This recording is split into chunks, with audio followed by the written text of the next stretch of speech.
yang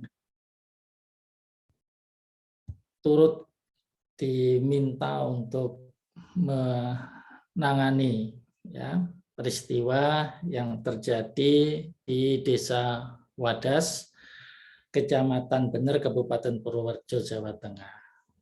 Selain Majelis Hukum dan HAM, juga Lembaga Hikmah dan Kebijakan Publik, serta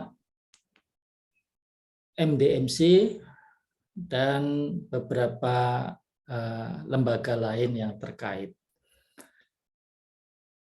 Keterlibatan Muhammadiyah itu sebenarnya sudah sejak lama, tetapi dilaksanakan oleh Ortom. Seingat saya, teman-teman IMM itu baik dari Ahmad Dahlan, Universitas Muhammadiyah Yogyakarta, dan beberapa komponen yang lain dari Muhammadiyah, termasuk kader hijau itu melakukan pendampingan di Wadas ini, ya. Nah, kami mengikuti perkembangan yang ada, kami melakukan pembacaan yang diperlukan, ya.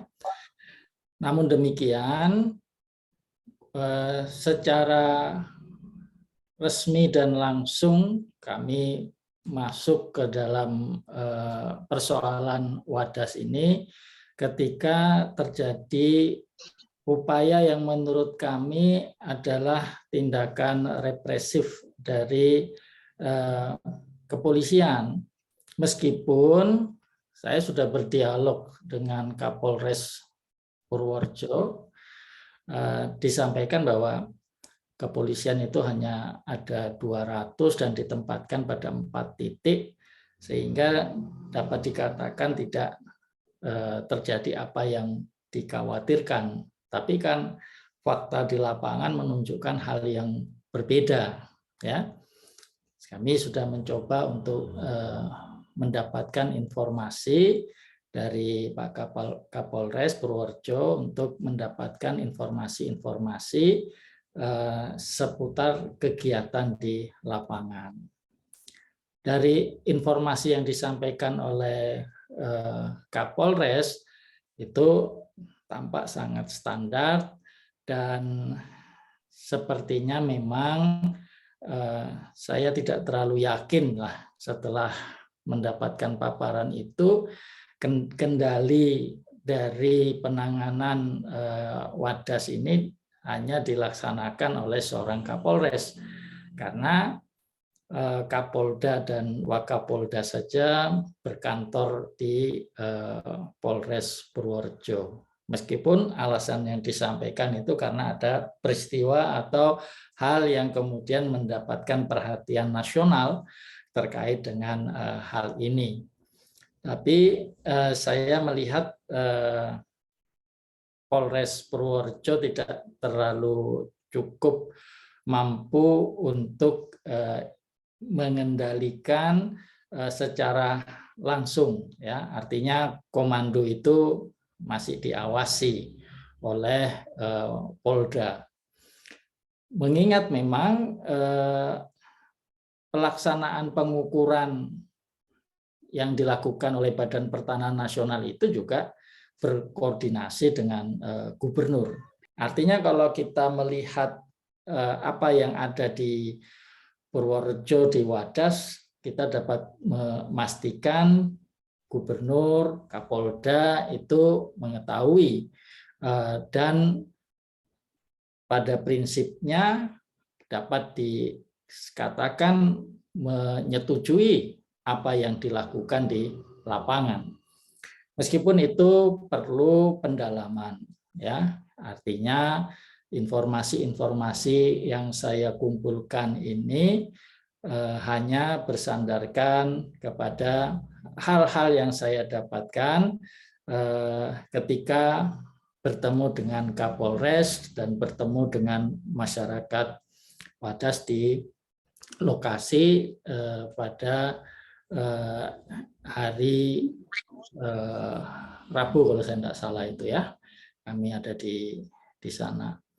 Lalu dari apa yang kami kumpulkan, informasi-informasi yang ada itu, kami menyimpulkan beberapa hal yang perlu untuk ditindaklanjuti. Yang pertama adalah kepada masyarakat Wadas yang mengalami trauma, itu perlu dilakukan pendampingan. Untuk itu kami berkomunikasi dengan MDMC di PP Muhammadiyah Cikditiro agar dapat dilakukan penanganan bagi masyarakat yang mengalami trauma. Kemudian kami juga berkomunikasi bagaimana untuk melakukan visum et repertum kepada warga yang mengalami tindakan-tindakan yang terhadap fisik yang bersangkutan. Kemudian kita sudah melakukan visum et repertum yang difasilitasi ke Rumah Sakit Muhammadiyah ada di Gamping, ya, PKU Gamping. Dilakukan visum terhadap mereka yang perlu dilakukan visum, warga-warga yang ditangkap oleh polisi kita lakukan visum, dan itu sudah selesai dilakukan visumnya. Tentu bisa saja oleh pihak kepolisian, berdasarkan pengalaman kami menangani beberapa perkara di mana kepolisian enggan melakukan visum, maka biasanya dianggap itu bukan visum. Tetapi kami sudah mendiskusikan hal itu, ya itu menjadi rekam medis. Kalaupun itu tidak dianggap sebagai visum oleh pihak kepolisian, justru menurut hemat kami ada yang ditutup-tutupi di dalam penanganan masalah ini.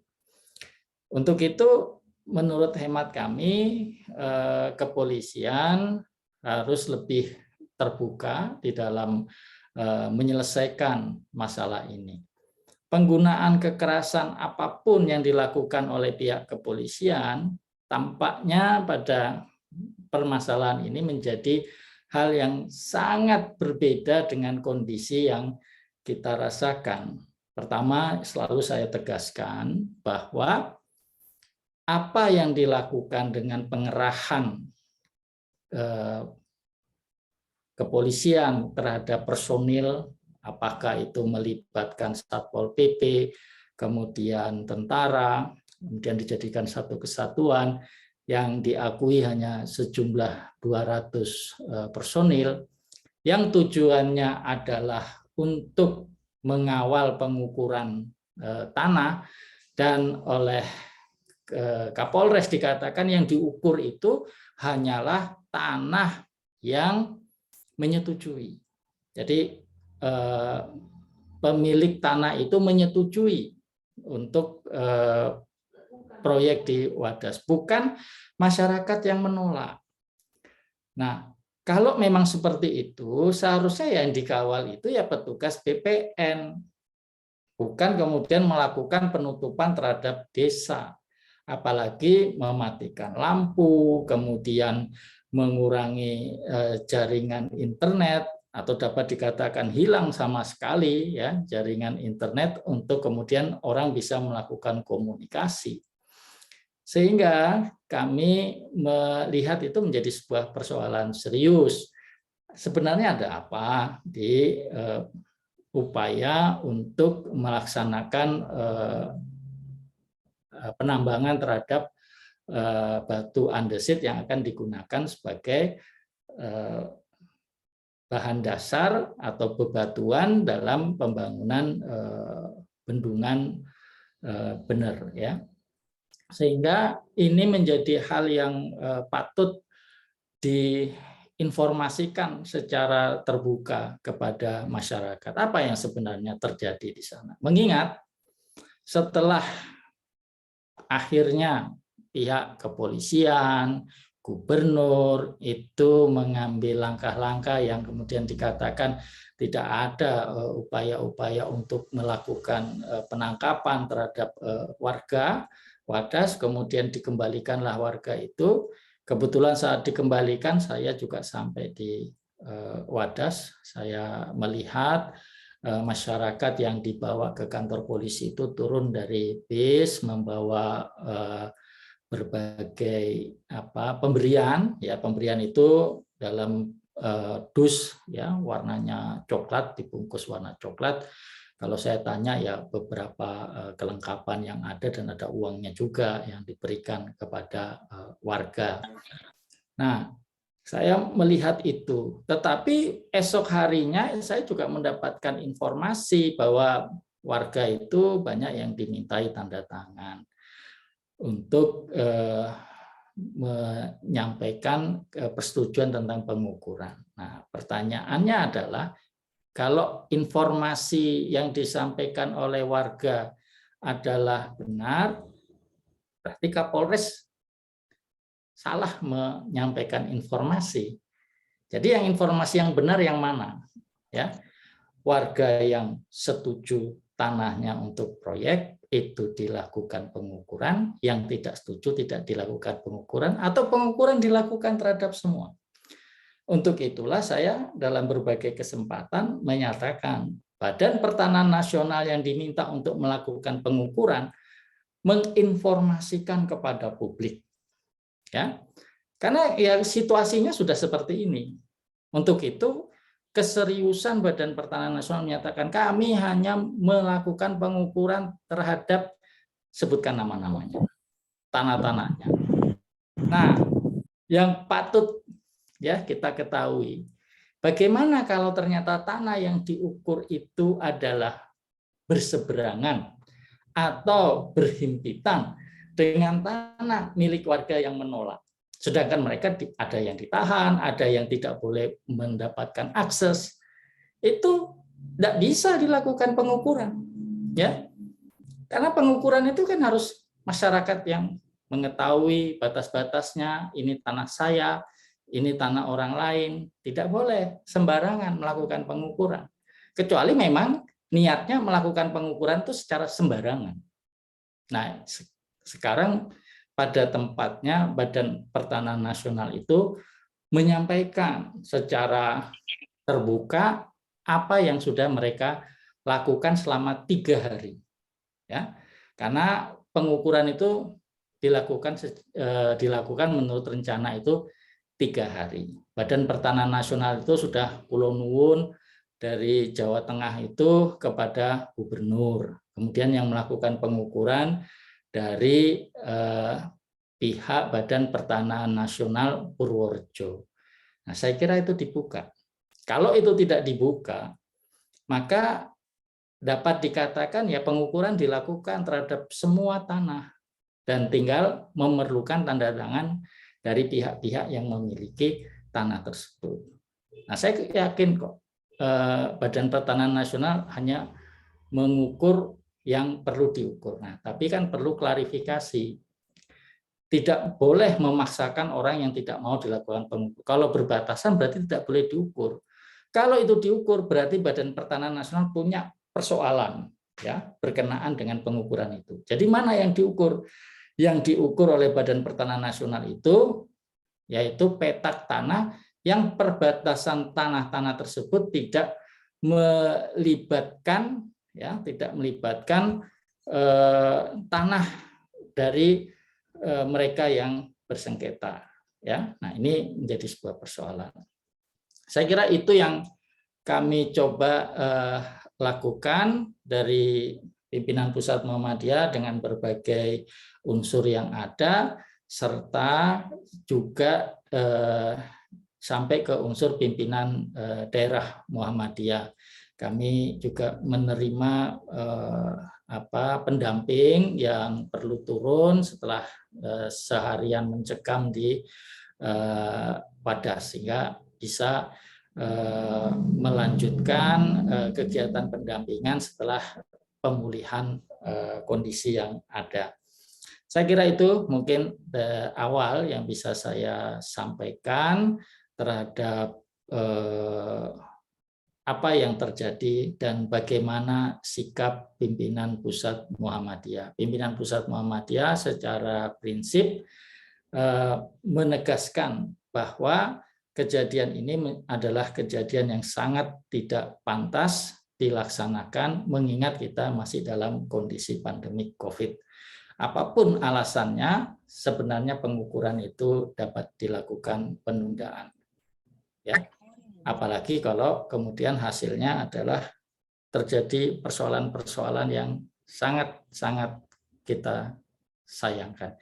Saya kira itu pandangan sementara dari Majelis Hukum dan HAM Pimpinan Pusat Muhammadiyah terhadap apa yang dilaksanakan di Wadas Bener Purworejo. Terima kasih. Billahi taufiq wal hidayah. Wassalamualaikum warahmatullahi wabarakatuh. Oke, terima kasih banyak Bapak. Mohon maaf Pak ya, sebelumnya tadi lupa disampaikan juga di awal bahwasannya masing-masing narasumber akan menyampaikan penerangannya selama 15 menit maksimal. Selanjutnya bisa disusul oleh pemateri kita selanjutnya, yaitu Pak Dr. Herlambang Witraman ya. Bisa langsung dipaparkan Pak. Terima kasih banyak. Baik, makasih. Kemudian suara saya sudah cukup jelas ya. Bismillahirrahmanirrahim. Selamat malam. Assalamualaikum warahmatullahi wabarakatuh. Yang saya hormati Pak Trisno Raharjo, alhamdulillah jumpa lagi di sini. Teman-teman BEM Perguruan Tinggi Muhammadiyah ya, dan semua kawan-kawan yang ada di sini. Senang sekali saya diajak untuk kembali membagi pikiran ya tentang kasus yang begitu kontroversial dan juga menjadi pemberitaan yang besar belakangan ini, dan tentu memang mahasiswa sangat diharapkan ya perannya untuk menggerakkan kepeduliannya dalam rangka memastikan bahwa negeri ini juga perlu dikawal bersama-sama dengan kalangan mahasiswa, karena mereka yang berkesempatan untuk menjadi mahasiswa tentu memiliki nilai lebih ya dibandingkan yang lain, karena tugas mulia untuk membantu masyarakat itu sungguh sangat dinanti. Nah, di kesempatan ini sebenarnya ada beberapa hal yang ingin saya sampaikan ya. Dan kebetulan memang dalam seminggu ini sudah ada 4 webinar bertopik Wadas. Besok masih ada lagi suatu sore ya, yang juga akan mendiskusikan soal ini. Dan dari hari ke hari saya mulai menangkap pesan ketidakseriusan dalam penyelesaian kasus. Dan ini tidak mengejutkan, bahkan menjadi tren atau strategi yang digunakan, kecenderungannya adalah memanipulasi, sayangnya begitu. Yang kedua, kecenderungannya adalah permakluman atas proses kekerasan yang terjadi. Belum genap seminggu ya kasus ini muncul, kemudian tiba-tiba dikejutkan pagi-pagi berita penolak tambang mati tertembak karena menolak tambang emas ya. Mungkin teman-teman juga ngikuti. Nah, ini yang saya bilang betapa advokasi kaitannya dengan isu sumber daya alam itu berisiko tinggi, mematikan sekali. Nah, saya akan coba fokus saja ke kasus Wadas. Dan kebetulan memang di dalam kasus Wadas ini menjadi perhatian ya secara personal ketika saya sudah pindah ke Jogja ya. Mulai 1 Oktober saya pindah ke Jogja. Apa yang harus saya lakukan waktu itu juga menjumpai sejumlah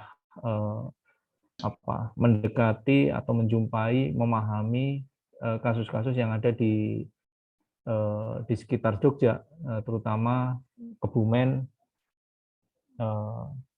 kasus yang berkaitan dengan konflik tanah agraria juga berhadapan dengan TNI Angkatan Darat, dan sebelumnya sudah kita buat pendapat hukumnya. Begitu jelas sebenarnya kasus itu untuk diselesaikan, tapi sayangnya lagi-lagi birokrasi tanah yang dipengaruhi oleh kekuatan militer itu bisa mengubah segalanya. Artinya memang belajar hukum itu sekarang kalau dilihat realitasnya kok sepertinya menjadi tidak sambung ya, atau tidak terhubung ya. Yang diajarkan di kampus itu ideal, tapi faktanya memang sudah bisa berubah ya seketika karena kepentingan-kepentingan kekuasaan.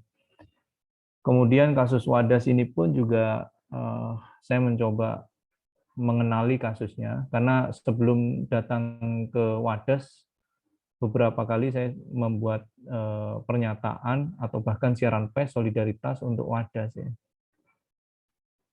Tapi belum pernah ke lokasi. Jadi begitu saya punya kesempatan, saya tinggal di sana, mencoba memahami, sehingga ketika terjadi kasus semacam kemarin itu sedikit banyak bisa merespon gitu ya.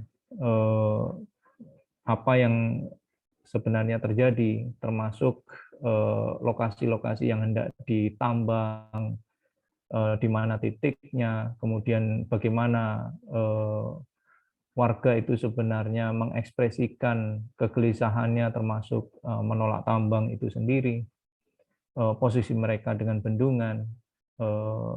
Jadi saya lebih bisa membayangkan ya, karena ibu-ibu yang sedang membuat besek beramai-ramai tentu dengan alat pisaunya ya, yang sebenarnya untuk membuat besek itu ya tetap perlu pisau, tapi itu yang kemudian disita oleh kepolisian sebagai bukti membawa sajam. Ini kan juga nggak sesuai ya, terkait dengan apa yang sebenarnya kehidupan sehari-hari warga membawa sajam. Nah, yang menjadi pertanyaan awal adalah mengapa kasus ini terjadi, maksudnya kekerasan yang terjadi pada tanggal 8/9 itu terjadi, dan apakah kasus kekerasan semacam ini itu fenomena baru dalam konteks Indonesia, atau sebaliknya memang sudah sering kali terjadi tetapi kita merasakan itu seperti hal yang biasa saja gitu ya. Ini cara pandangnya menjadi normal saja. Bahkan tidak sedikit tidak lahir tuh kegelisahan ya, kekhawatiran dari para, kalau saya self kritik ya, kritik diri sendiri di dunia kampus, kepekaan itu juga nggak ada gitu ya, besarnya kasus yang begitu, menurut hemat saya ya, begitu dampaknya itu luas sekali, dan itu kalau boleh saya bilang begitu mengusik rasa kemanusiaan, tapi rasa-rasanya semua melihatnya itu selalu formalisme ya. Nah, ini kecenderungan yang bahaya sebenarnya dalam alam pikir warga bangsa yang kalau melihatnya itu formalisme. Maksudnya cara berpikirnya formalisme itu seakan-akan warga tidak lagi punya hak hanya karena misalnya seperti yang disebutkan oleh Gubernur Ganjar, kabarnya warga kalah di pengadilan. Nah, tanpa mau melacak sebenarnya apa yang dimaksud kalah di pengadilan itu terkait dengan IPL-nya, dan tidak pernah menguji sebenarnya putusan itu seperti apa konsekuensi hukumnya, bagaimana dari sudut pandang hukum lingkungan, hukum agraria, dan seterusnya. Kami sedang menyiapkan pendapat hukum yang lebih utuh gitu ya, supaya jadi pegangan kita semua. Mudah-mudahan akan keluar dalam waktu dekat bersama tim dari Fakultas Hukum UGM, supaya nggak gampang terombang-ambing untuk bicara hukumnya. Jadi kita siapkan saja, nanti bisa dipakai mahasiswa atau dipakai siapa saja. Karena begitu jelas posisi kasus warga, kenapa warga punya hak sebenarnya untuk menolak, dan betul tadi Pak Trisno menyatakan bahwa ketika mereka tidak setuju pengukuran tanah itu sebenarnya harus dihargai. Dan yang menjadi persoalan adalah kenapa itu dibalas dengan kekerasan. Ya. Nah, situasi yang terjadi di Wadas itu hanya mengulang saja peristiwa yang pernah terjadi dalam proyek bendungan Kedungombo pada masa Orde Baru, ya. Dan saya secara pribadi juga pernah menangani kasus serupa dalam peristiwa penembakan 4 petani di Nipah, Sampang, juga dalam rangka pembangunan waduk yang dibiayai oleh Bank Dunia. Waktu itu sama saja dimintai tanda tangan, Anda tanda tangan atau tidak, tetap aja digusur. Kalau Anda nggak nyingkir, ya berarti anti pembangunan. Kalau anti pembangunan, berhadapan dengan moncong senjata. Zaman itu begitu gampang menghilangkan nyawa orang. Ya, dan yang terjadi adalah warga kampung itu ditembaki dan mati 4. Ya. Peristiwa itu tidak akan pernah saya lupakan ya sampai sekarang, karena itu peristiwa pertama yang saya bersentuhan sejak jadi mahasiswa Fakultas Hukum. Jadi ingat terus sampai sekarang kasus Nipah itu, dan itu terkait dengan bendungan. Saya tidak pernah membayangkan ternyata peristiwa-peristiwa Orde Baru itu berulang hari ini. Dengan situasi yang sama, dengan cara atau pendekatan kekerasan yang kurang lebih sama.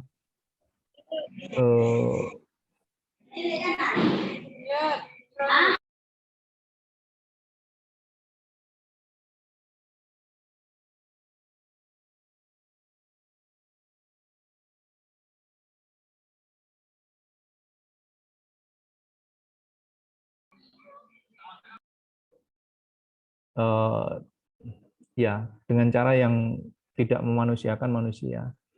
Sehingga yang kita saksikan sebenarnya penangkapan-penangkapan kemarin sebenarnya kalau diuji ya, dalam diskusi LP3IS kemarin, saya minta kolega dari hukum pidana itu menguji. Sebenarnya menangkap itu boleh enggak? Seperti itu. Dari sisi hukum acara ya jelas memang ada kewenangan untuk menangkap, tapi harus jelas alasannya apa, mengapa harus ada penangkapan, indikasinya apa.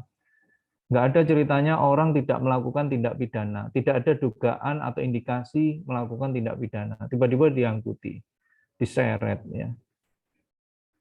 Tidak jelas apa yang dilakukan itu. Jadi hukum acara menjadi tidak ada gunanya dalam kasus Wadas.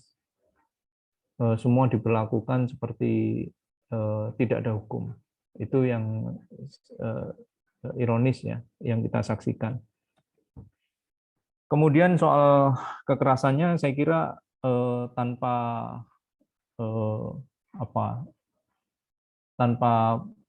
perlu tim khusus gitu ya, seperti Komnas HAM datang itu, kita sebenarnya mudah sekali menebak bahwa kekerasan itu terjadi. Ya.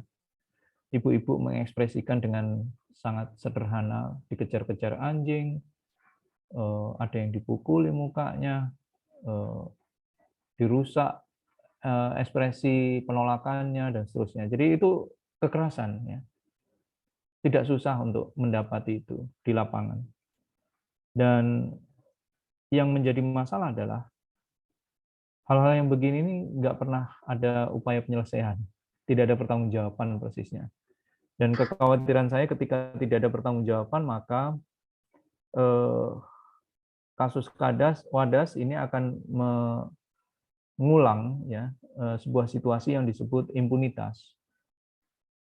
Nah, impunitas itu adalah upaya pertanggungjawaban yang tidak disediakan dan atau tidak diupayakan, sehingga melahirkan proses-proses baik itu yang tadi saya sebut permakluman atas kasus kekerasan, karena misalnya legitimasi izin, putusan peradilan yang mengalahkan warga, proses pengukuran yang digagalkan dan seterusnya. Jadi seolah-olah itu klaim kebenaran gitu ya. Padahal realitasnya tidak begitu kalau Anda datang ke lokasi. Nah, lalu situasi begini mengapa kok bisa seakan-akan berulang gitu ya. Saya masih meyakini ada situasi yang membuat ini terus berulang.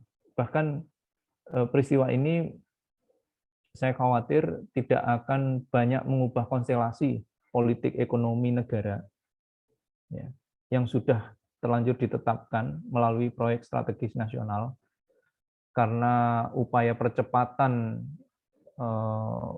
proyek strategis nasional itu sudah melalui 3 kali rangkaian perubahan aturan, dan orientasi yang dominan ya diwujudkan dalam proyek strategis nasional adalah kepentingan investasi, kepentingan pemodal.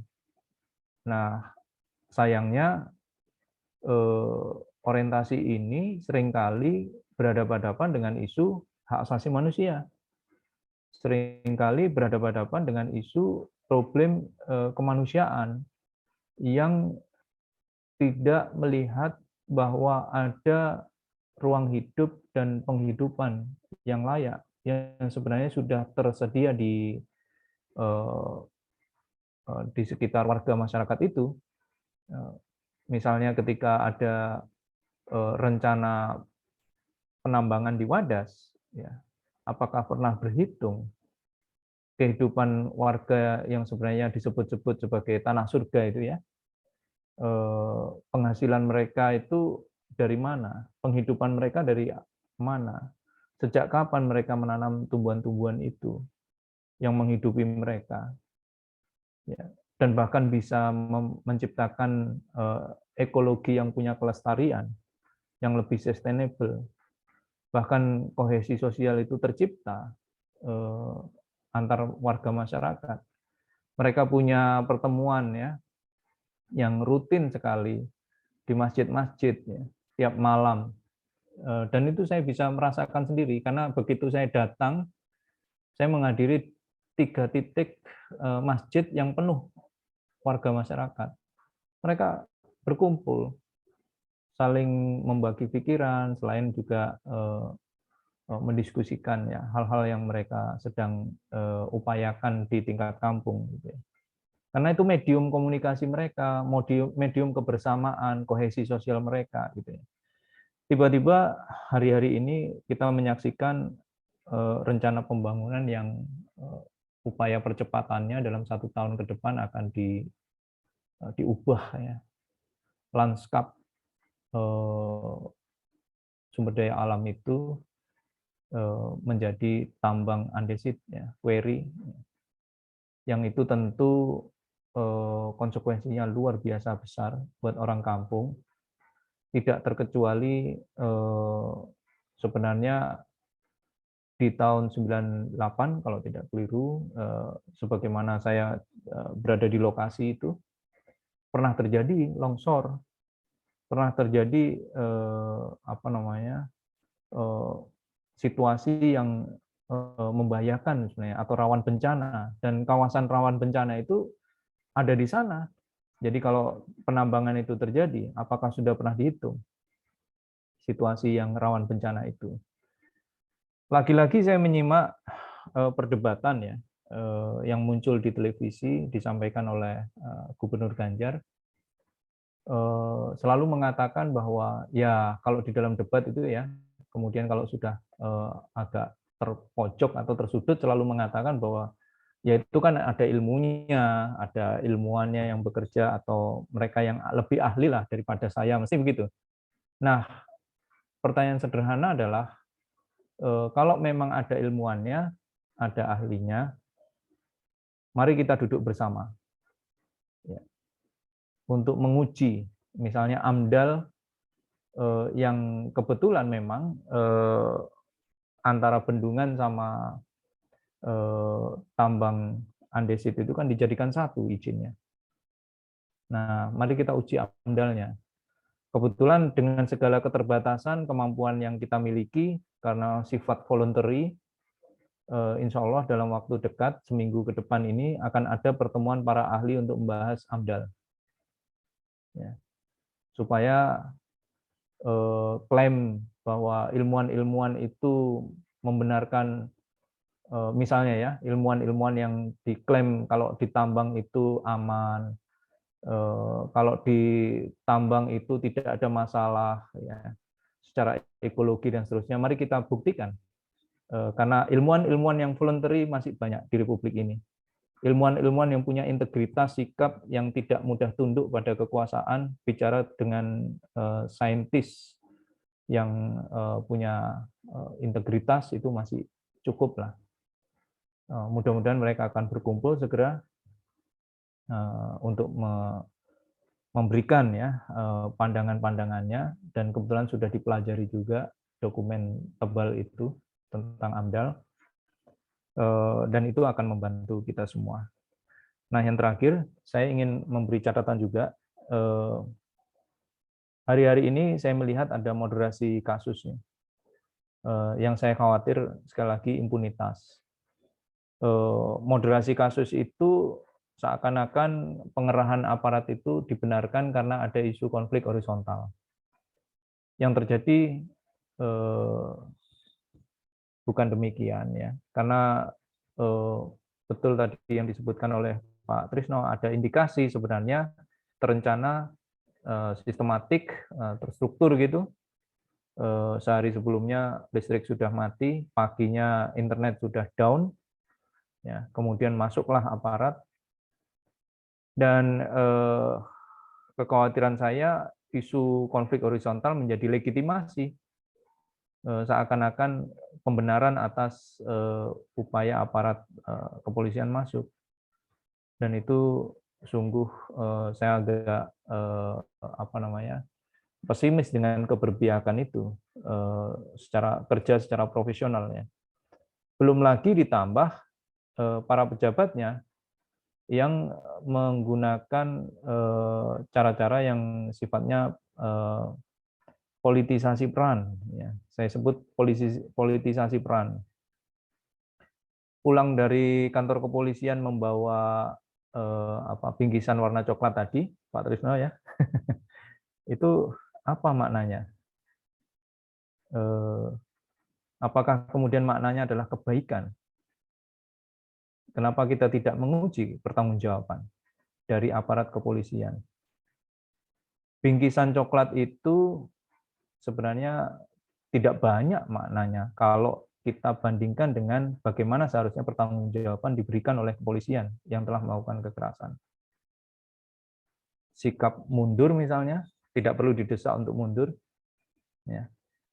Tidak pernah ada itu dalam tradisi politik kita atau tradisi politik aparatus negara. Begitu juga politisasi peran di pejabat juga sama. Misalnya hari ini saya baca di media Pak Ganjar datang ke lokasi sendirian katanya. Kemudian disambut hangat warga kontra. Nah, ini menarik, berita dari sisi beritanya menarik ya. Artinya sudah mulai isu itu semakin bergeser ke personal, kebaikan ya, charity base ya. Bukan upaya untuk menagih pertanggungjawaban secara struktural, dan lama-lama lupa, tidak ada lagi pertanggungjawaban itu. Nah, saya agak khawatir dengan situasi itu, maka call yang saya upayakan atau dorong adalah gunakanlah kewenangan yang lebih kuat ya untuk mendorong pertanggungjawaban ini, yakni melalui mekanisme yang dimiliki oleh Komnas HAM, yakni mekanisme untuk mendorong kasus Wadas yang kemarin itu sebagai pelanggaran HAM berat.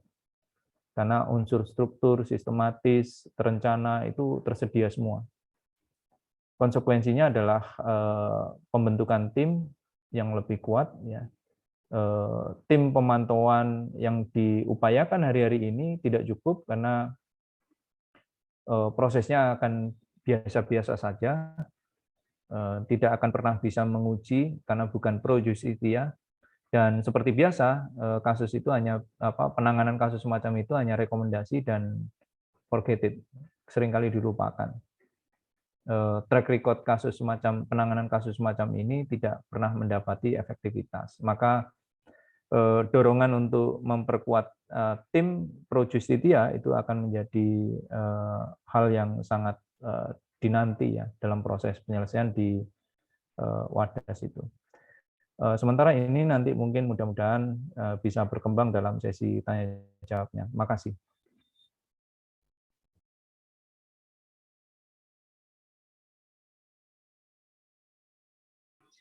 Oke, terima kasih banyak Bapak atas penerangan penjelasannya Pak, kaitannya dengan beberapa hal dan juga berbagai catatan tadi yang diberikan oleh kita semua.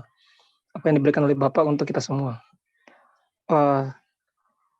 Selanjutnya kepada Bapak Julian Dwi Prasetya ya, dari LBH Yogyakarta, mungkin bisa langsung membersamai forum Pak. Berikan sedikit penerangan kaitannya dengan ini Pak.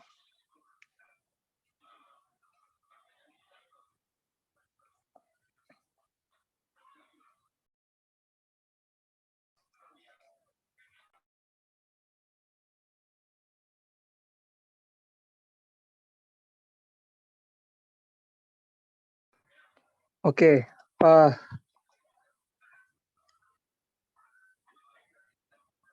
mungkin terkendala sinyal ya. Mungkin langsung tadi juga mendapatkan informasi bahwasannya memang dari warga desa Wadas yang memang hari ini diharapkan untuk membersamai forum juga terkendala sinyal di desa. Untuk itu mungkin saya langsung kepada kawan-kawan semua, kawan-kawan presiden mahasiswa dan juga Korpresnas PTMI untuk kemudian dapat membersamai gagasan dan memang ilmunya kira-kira memang formulasi apa yang memang harus kita bangun dalam kajian strategis hari ini. Gitu juga dengan beberapa hal kaitannya dengan catatan-catatan tadi yang memang seharusnya kita menjadi landasan gerakan. Begitu kira-kira. Mohon izin Pak Moderator, Bang Julian sudah bergabung. Oh, Bang Jul, siap-siap. Oke, makasih Pak Korpresmas. Salam Bapak Julian Dwi Prasetya.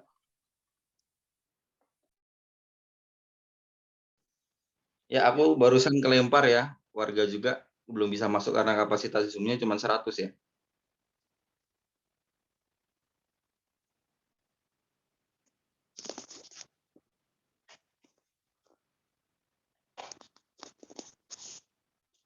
Baik, bagian saya Mas ya.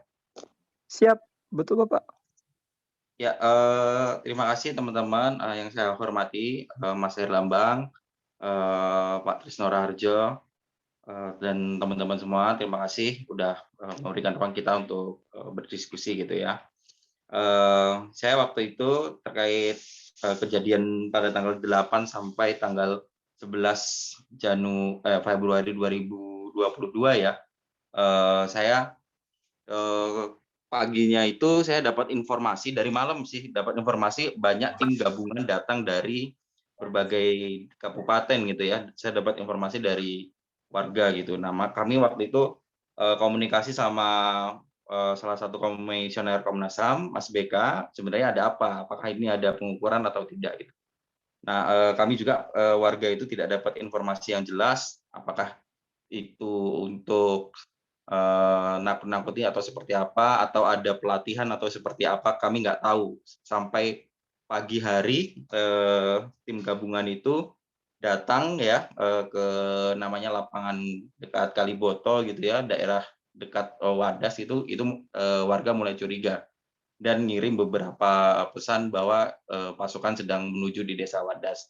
Pagi itu saya kemudian coba memastikan informasi tersebut, tapi masih belum ada kepastian, ya udah waktu itu saya bersama tim berangkat ke Desa Wadas dan menginformasikan kepada, ya saya WA Pak Trisno juga, kami mau berangkat, keadaan di desa seperti ini, kemudian saya mohon dukungan juga untuk tim advokasi ini gitu. Kemudian saya juga kirim pesan juga ke komisioner Komnas HAM, kami mau berangkat, tolong jaminan dibuka akses bantuan hukum untuk mereka gitu.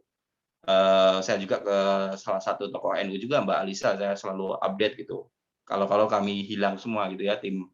Nah, kami udah mikirnya udah aneh-aneh karena penerjunannya waktu itu cukup banyak gitu ya. Nah, di perjalanan kami berangkat itu sekitar jam 10, kemudian sampai di sana sekitar jam 1, itu kami sepanjang jalan itu kami kemudian melihat di jalan Desa Wadas itu dipenuhi kepolisian dan waktu itu kondisinya di jalan itu penuh, susah gitu ya, dan saya sampai di titik di mana warga berkumpul, yaitu di masjid yang katanya warga titik kumpulnya di sana menjadi satu gitu. Nah, di sana waktu di perjalanan saya melihat beberapa warga yang selama ini kami dampingi itu sudah dirundung ya, udah duduk gitu kan, dikelilingi oleh orang-orang yang tidak kami kenal gitu. Dan orang-orang yang pakai baju biasa tapi dia punya pakai ransel gitu, pakai baju anti peluru gitu. Nah, kemudian kami naik, kami pengen ketemu sama warga tapi kami nggak bisa. Waktu itu kami dikerubung banyak orang, saya dapat 3 pukulan, kemudian teman-teman saya juga kayaknya dapat jatah semua itu. Nah, kemudian kami akhirnya dibawa ke Polsek Bener ya waktu itu. Dan saya akhirnya nggak bisa ketemu dengan warga gitu. Nah, saya sampai di sana ternyata di sana sudah banyak pemuda-pemuda warga penolak tambang kueri di Desa Wadas itu ditangkap ternyata. Apa yang saya lihat itu ternyata sudah banyak gitu. Nah, tapi waktu itu saya kemudian keluar ya karena saya menunjukkan kartu identitas saya, kemudian saya ditanyain identitasnya dari mana, apa keperluannya dan seterusnya. Jadi waktu itu emang upayanya tertutup ya, kami nggak bisa diberikan akses untuk memberikan bantuan hukum juga kepada warga Wadas. Singkatnya seperti itu. Nah, kemudian di hari yang sama kami kemudian memperoleh informasi dari warga ketakutan gitu ya, melihat banyaknya itu dikepung di dalam masjid, kemudian banyak juga yang digedor-gedor pintunya, diambil, dijarah gitu ya. Nah, situasi tersebut kami melihat ini ya, ada informasi dari pemerintah yang menurut kami tidak benar gitu.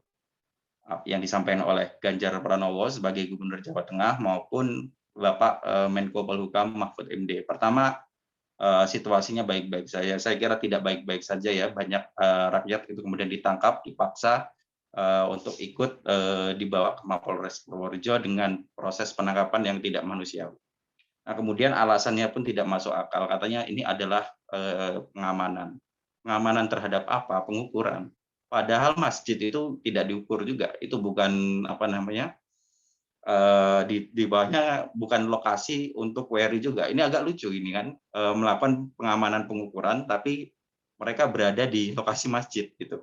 Nah, ini saya kira ini patut dipertanyakan ya kapasitas informasi yang dimiliki oleh Menko Polhukam. Nah, kemudian alasan yang kami terima ada gesekan gitu ya, ada gesekan antar warga pro dengan ada warga kontra. Menurut saya ini tidak benar gitu ya. Dari awal kami mendampingi sejak tahun 2018 sampai hari ini tidak pernah ada konflik ya atau yang terjadi gesekan antara warga pro dan warga kontra. Selalu gesekan itu terjadi ketika ketika aparat gabungan itu datang ke Desa Wadas. Desa Wadas mengalami hal ini itu bukan pertama kali, kedua kalinya. Yang waktu pertama itu tanggal 23 April 2021, belum genap 1 tahun itu sudah terjadi lagi di tanggal 8 Februari sampai tanggal 11 Februari itu dikepung itu. Nah, jadi kalau misalnya ada informasi gesekan, saya kira itu salah gitu. Dan kami berani menantang Kapolda gitu ya, buka aja tuh, ada nggak warga kontra gitu yang terbukti melakukan tindak kriminal gitu. Jadi sebenarnya target operasi sebesar itu kalau ditujukan ke warga biasa-biasa saja itu cukup aneh gitu. Mereka bukan teroris gitu kan, mereka bukan orang-orang yang kemudian pemberontak dan lain sebagainya. Jadi ini benar-benar luar biasa gitu.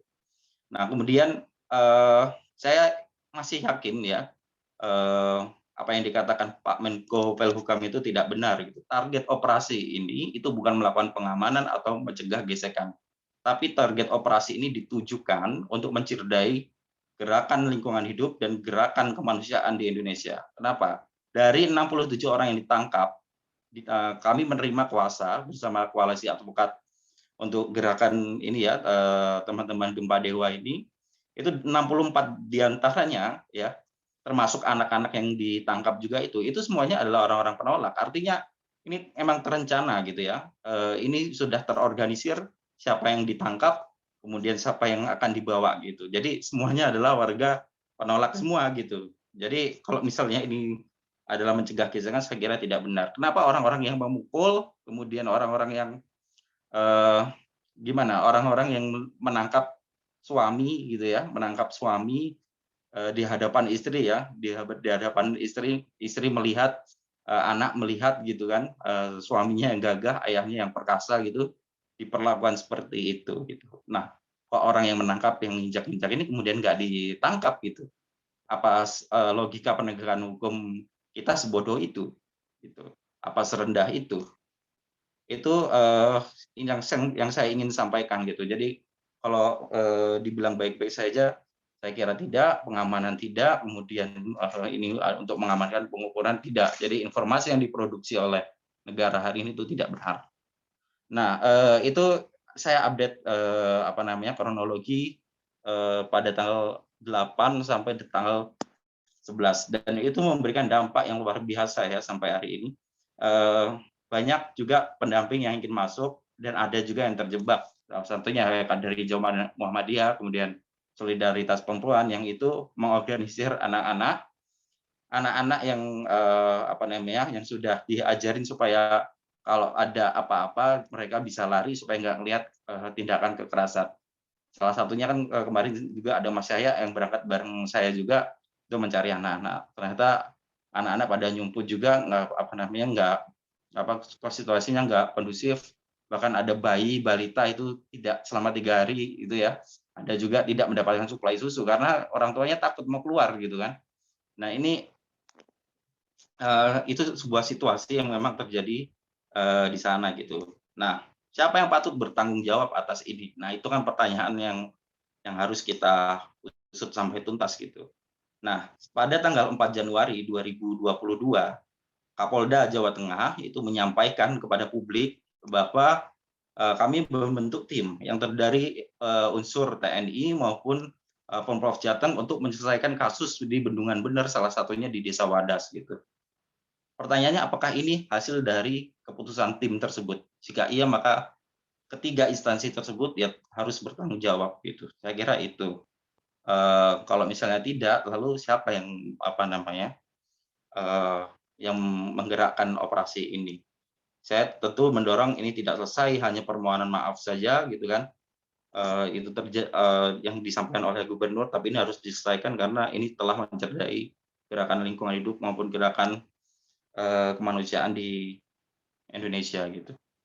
Nah kemudian itu terkait kronologi. Kalau kedudukan kasus kita tahu bahwa dari awal proyek ini sudah nggak benar ya karena definisi kepentingan umum itu tidak bisa kita maknai ini ya seenaknya, negara nggak boleh memaknai seenaknya, itu ada keterbatasan, itu dibatasi ya. Jadi meskipun bendungan itu masuk tapi pertambangan itu tidak masuk ke dalam skema pembangunan untuk kepentingan umum. Jadi 25 daftar proyek yang sudah diperbarui di dalam Omnibus pun itu tidak menyebut bahwa pertambangan masuk dalam kepentingan umum gitu. Nah kemudian yang kedua yang patut kami pertanyakan juga ini kalau misalnya kita hitung-hitungan soal ekonomi, kebutuhan di desa Bendungan Bener itu cuma sekitar 8 juta meter kubik gitu ya. Sedangkan cadangan di Desa Wadas itu sekitar 40 juta meter kubik gitu. Itu berdasarkan kajian dibuat oleh BPWS. Jika tanah itu kemudian dibebaskan, kemudian diambil 8 juta, apakah akan berhenti di angka 8?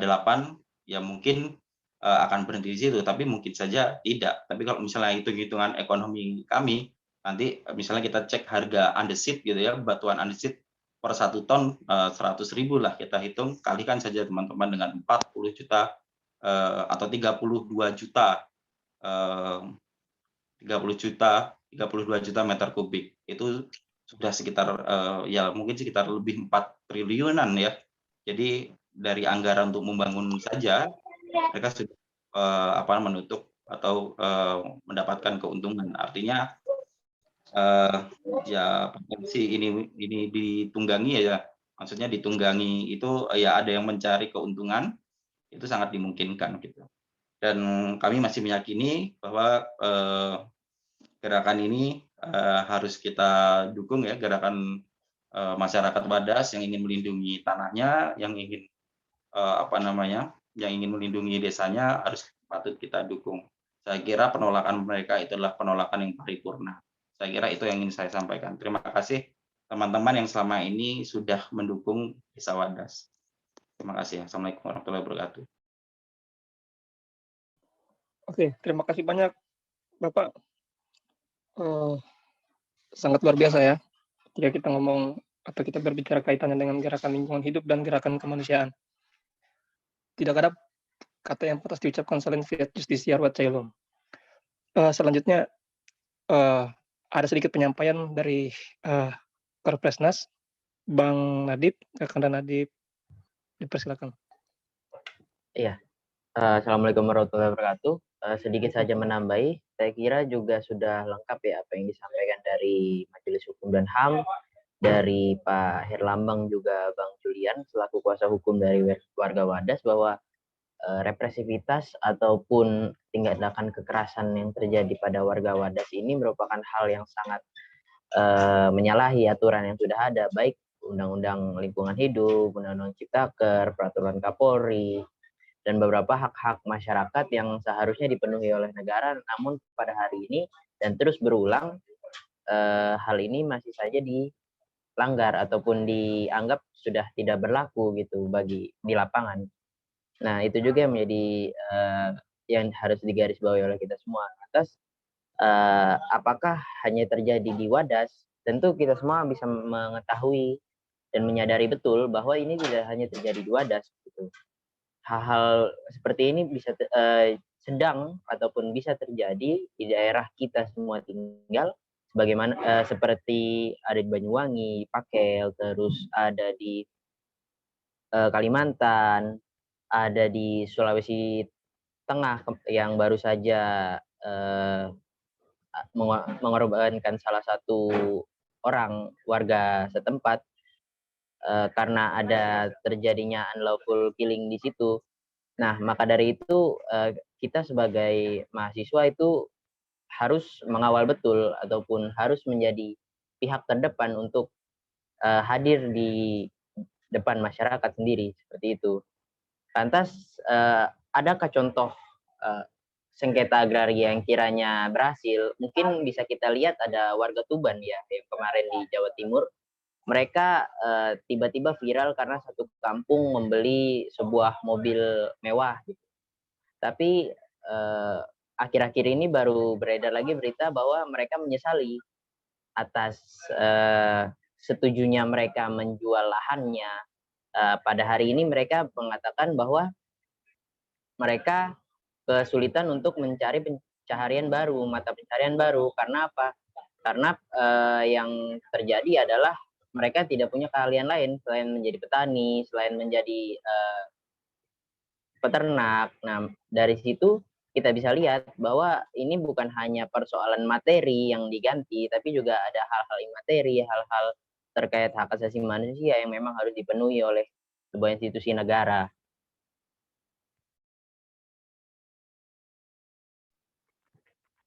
Nah, maka dari itu saya mengajak teman-teman semua untuk terus mengawal kasus-kasus lingkungan hidup.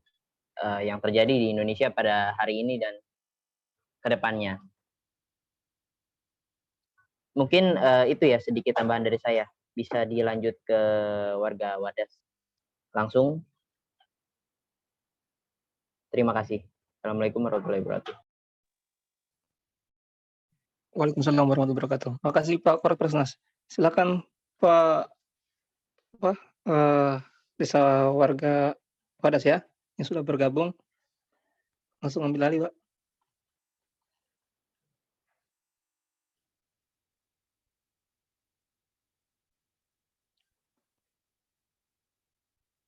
Oh ya, Pasis namanya ya. Ya, Pasis boleh di ini Pak, di open mic dulu Pak. Atau host mungkin bisa bantu.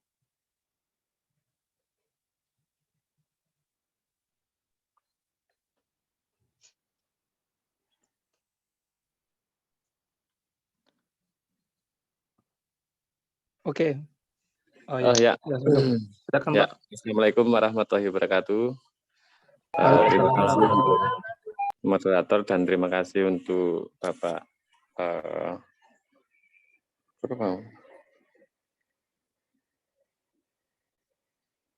ya, sebentar.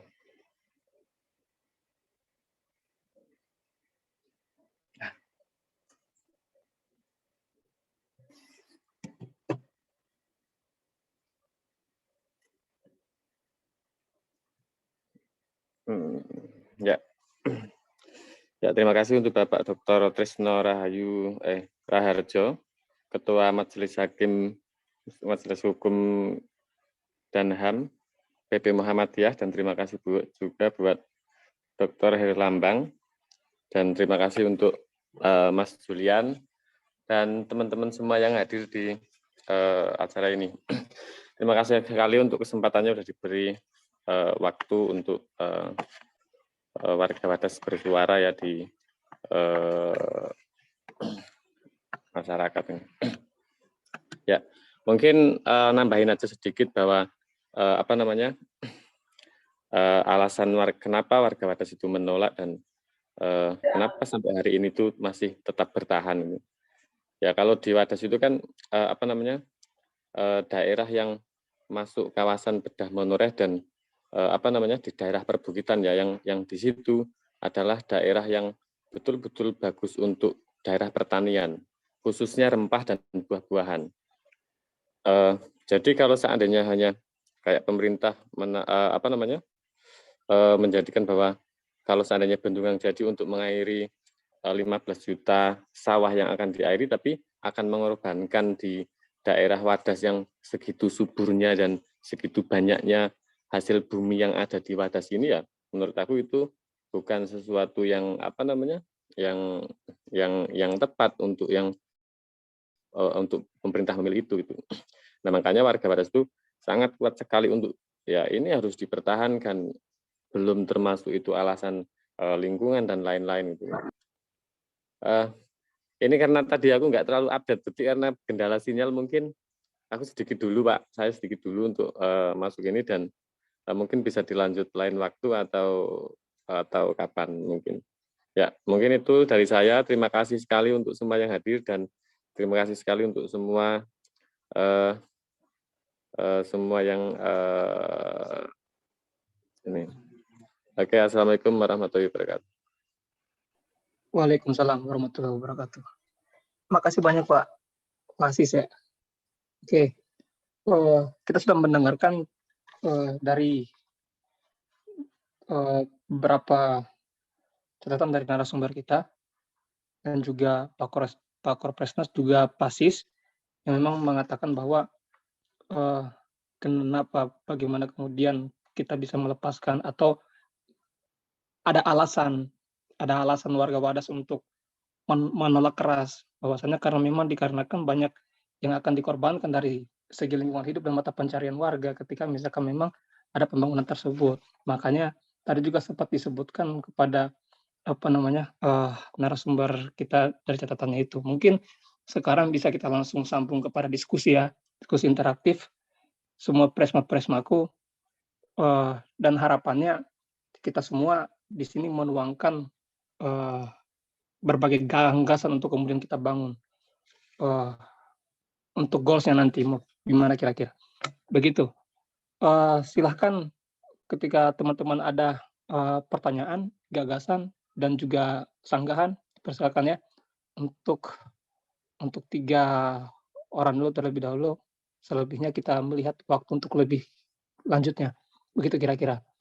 Dan juga sebelumnya diperkenalkan namanya, asal universitas dari mana, kemudian ditujukan kepada siapa ketika itu pertanyaan ataupun sanggahan. Silakan.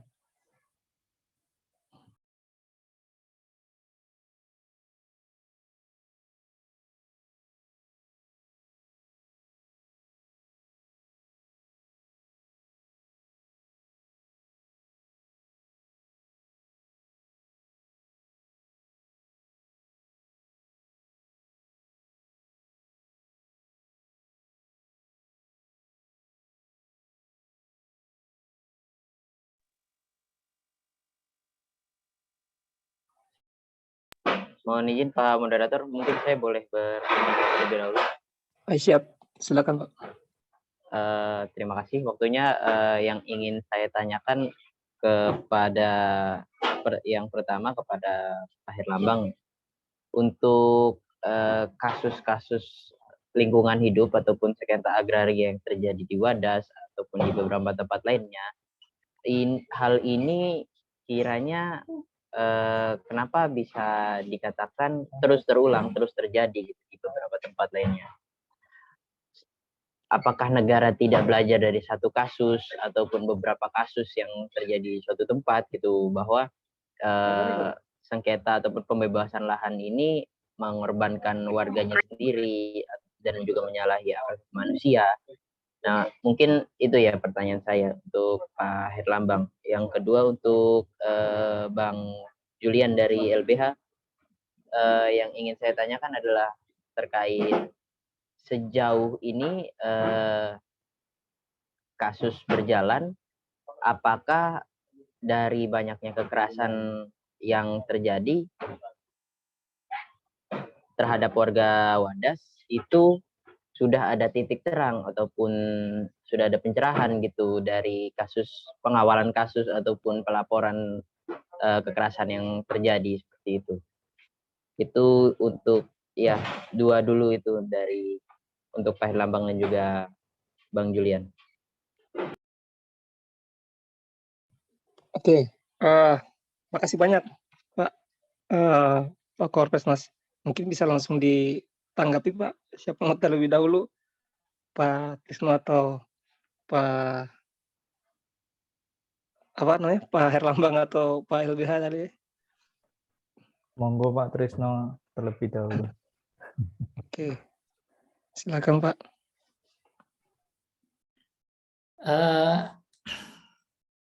Baik, kalau misalnya kita berbicara tentang masalah Wadas ini, saya pertama sebelum memberikan masukan secara umum, saya ingin menghitung jumlah petugas Badan Pertanahan Nasional, karena saya mendapatkan informasi terakhir itu kan ada 11 ya, ada 11 petugas yang ada pembagian tim menjadi 11 tim yang terdiri dari total itu 100 tenaga pengukur yang terdiri dari beberapa unit yang ada. Kalau itu misalnya melakukan pengukuran di wilayah yang bersangkutan, kemudian memerlukan pendampingan pihak kepolisian, saya kira kan polisi tidak berkumpul di tempat tersebut. Artinya tidak berkumpul di desa Wadas itu, tidak berkumpul di di tempat masyarakat itu berkumpul. Tetapi kan mereka bertugas untuk mengawal petugas BPN yang untuk melakukan pengukuran. Kalau jumlahnya itu dikatakan oleh Kapolres Purworejo itu 200, berarti 200 itu ya disebar untuk mendampingi jumlah petugas BPN itu sekitar seratusan orang ya, yang melakukan pengukuran. Kan rame itu jadinya ya, melakukan pengawalan. Kemudian yang kedua, bahwa pengukuran tanah itu dilakukan terhadap tempat-tempat yang tanah-tanah yang mereka setuju. Berarti kan nggak ada persoalan, kan mereka setuju ya. Lalu di mana konfliknya? Misalnya kalau kita mau berbicara tentang konfliknya, sehingga itu perlu ada hal yang perlu ditegaskan oleh pihak kepolisian. Seperti apa sebenarnya persoalan yang ada di Wadas itu? Informasi intelijen seperti apa yang diperoleh sehingga perlu melakukan persiapan untuk menetapkan orang-orang ini perlu dilakukan pengawalan yang ketat gitu ya. Kemudian ada 60-an warga yang dibawa ke Polres ya, semula di Polsek ya. Yang tentu saya agak kecewa ya dalam pemahaman hukum saya yang ada itu, pendamping dalam hal ini adalah advokat dari lembaga bantuan hukum itu ya dibawa juga. Kalau pola-polanya selalu seperti ini, maka penghormatan dan penghargaan terhadap advokat itu sangat-sangat dilecehkan oleh pihak kepolisian. Jadi kalau sampai hal ini terjadi, pihak kepolisian itu sudah tidak menganggap advokat sebagai mitra yang sejajar dengan mereka dan melaksanakan fungsi-fungsi untuk melakukan pendampingan. Kemudian yang kedua kaitannya dengan apa yang disebut dengan paralegal. Memang Badan Pertanahan Nasional,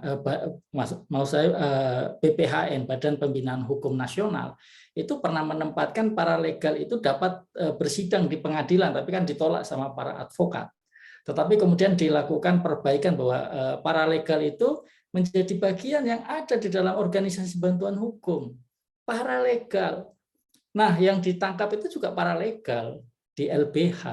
Nah, ini menurut saya menjadi hal yang sangat tidak menghormati, ya, terutama terhadap paralegal ini. Dan menurut hemat saya, pihak kepolisian tidak belajar dari apa yang telah mereka kerjakan dulu di kasus yang sama, di tempat yang sama, orangnya ya sama gitu ya. Kalau saya melihat itu menjadi tidak ada belajar sama sekali. Jadi pola-pola yang kemudian menganggap masyarakat itu tidak dapat diajak berbicara, tidak kemudian dapat diajak berdiskusi, itu menjadi persoalan yang menurut hemat kami patut untuk mengevaluasi pihak kepolisian. Jadi menurut hemat saya, ya sampai pada tingkat Kapolda itu perlu untuk dilakukan pemeriksaan oleh Mabes Polri, Kapolda, Wakapolda, Kapolres, semuanya diperiksa. Dan kemudian tentu bawahan-bawahan. Tapi jangan bawahan-bawahan saja. Ini saya juga jadi kasihan ya sama pihak-pihak kepolisian yang pangkatnya rendah, yang hanya menjalankan perintah atasan. Tentu perlu ada pemeriksaan-pemeriksaan yang ada. Saya kira itu yang ingin saya tekankan ya kaitannya dengan apa yang terjadi di Wadas. Saya kira itu, matur nuwun. Ya, makasih Pak. Mungkin langsung selanjutnya Pak ya, kaitan dengan pertanyaan kedua tadi.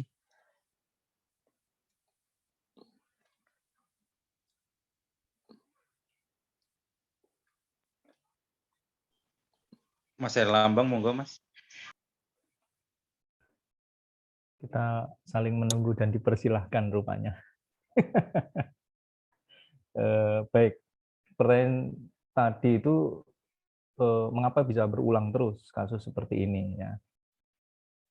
Satu, impunitas itu kunci keberulangan karena tidak ada pembelajaran ya atas upaya penegakan hukum yang terjadi, termasuk kekerasan yang menimpa warga.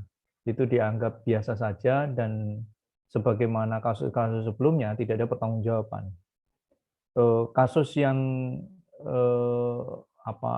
kasus konflik agraria yang berujung dengan kekerasan itu kan tidak banyak yang sampai dibawa ke proses pertanggungjawaban hukum ya.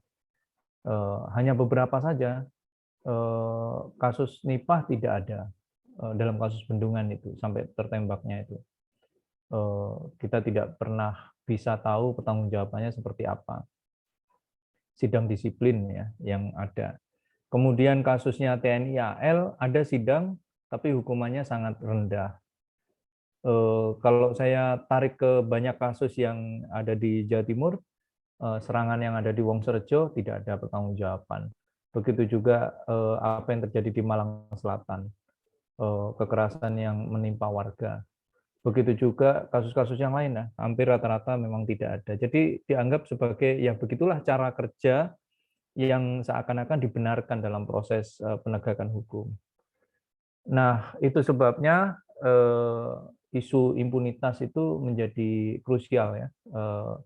Kalau kasus ini tidak ada pertanggungjawaban atas pengerahan aparat kemarin itu, termasuk siapa yang harus bertanggung jawab atas pemadaman listrik, siapa yang bertanggung jawab atas down-nya internet, dan juga kekerasan yang menimpa jurnalis, maka kita hanya merawat atau melanggengkan impunitas saja. Itu satu. Yang kedua, keberulangan itu juga dipengaruhi oleh konteks politiknya. Konteks politik hari ini hanya mengawetkan situasi warisan otoritarianisme Orde Baru. Nah, ini bukan bahasa saya juga, ini bahasa banyak para akademisi ya yang menulis tentang authoritarianism legacies ya. Jadi warisan dari otoritarianisme. Sejumlah penulis mengatakan begitu. Ditambah dengan kecenderungan dalam beberapa tahun terakhir itu adalah konteks kemunduran demokrasi, yang itu juga sudah belasan ya, 13 dalam catatan saya yang sudah menyebut situasi kemunduran demokrasi. Ya. Ketika kemunduran demokrasi itu terjadi, maka tidak mengherankan situasi itu seperti sekarang ini kita menyaksikan ya, karena pemburukan situasi demokrasi itu juga berkaitan dengan kekerasan yang terus-menerus direproduksi oleh negara. Nah, yang ketiga, saya mulai membaca ada perkembangan yang melihat bahwa cara-cara kekerasan ini melalui mekanisme yang seakan-akan demokratis, seakan-akan partisipatif ya. Padahal modelnya manipulatif. Maksudnya apa?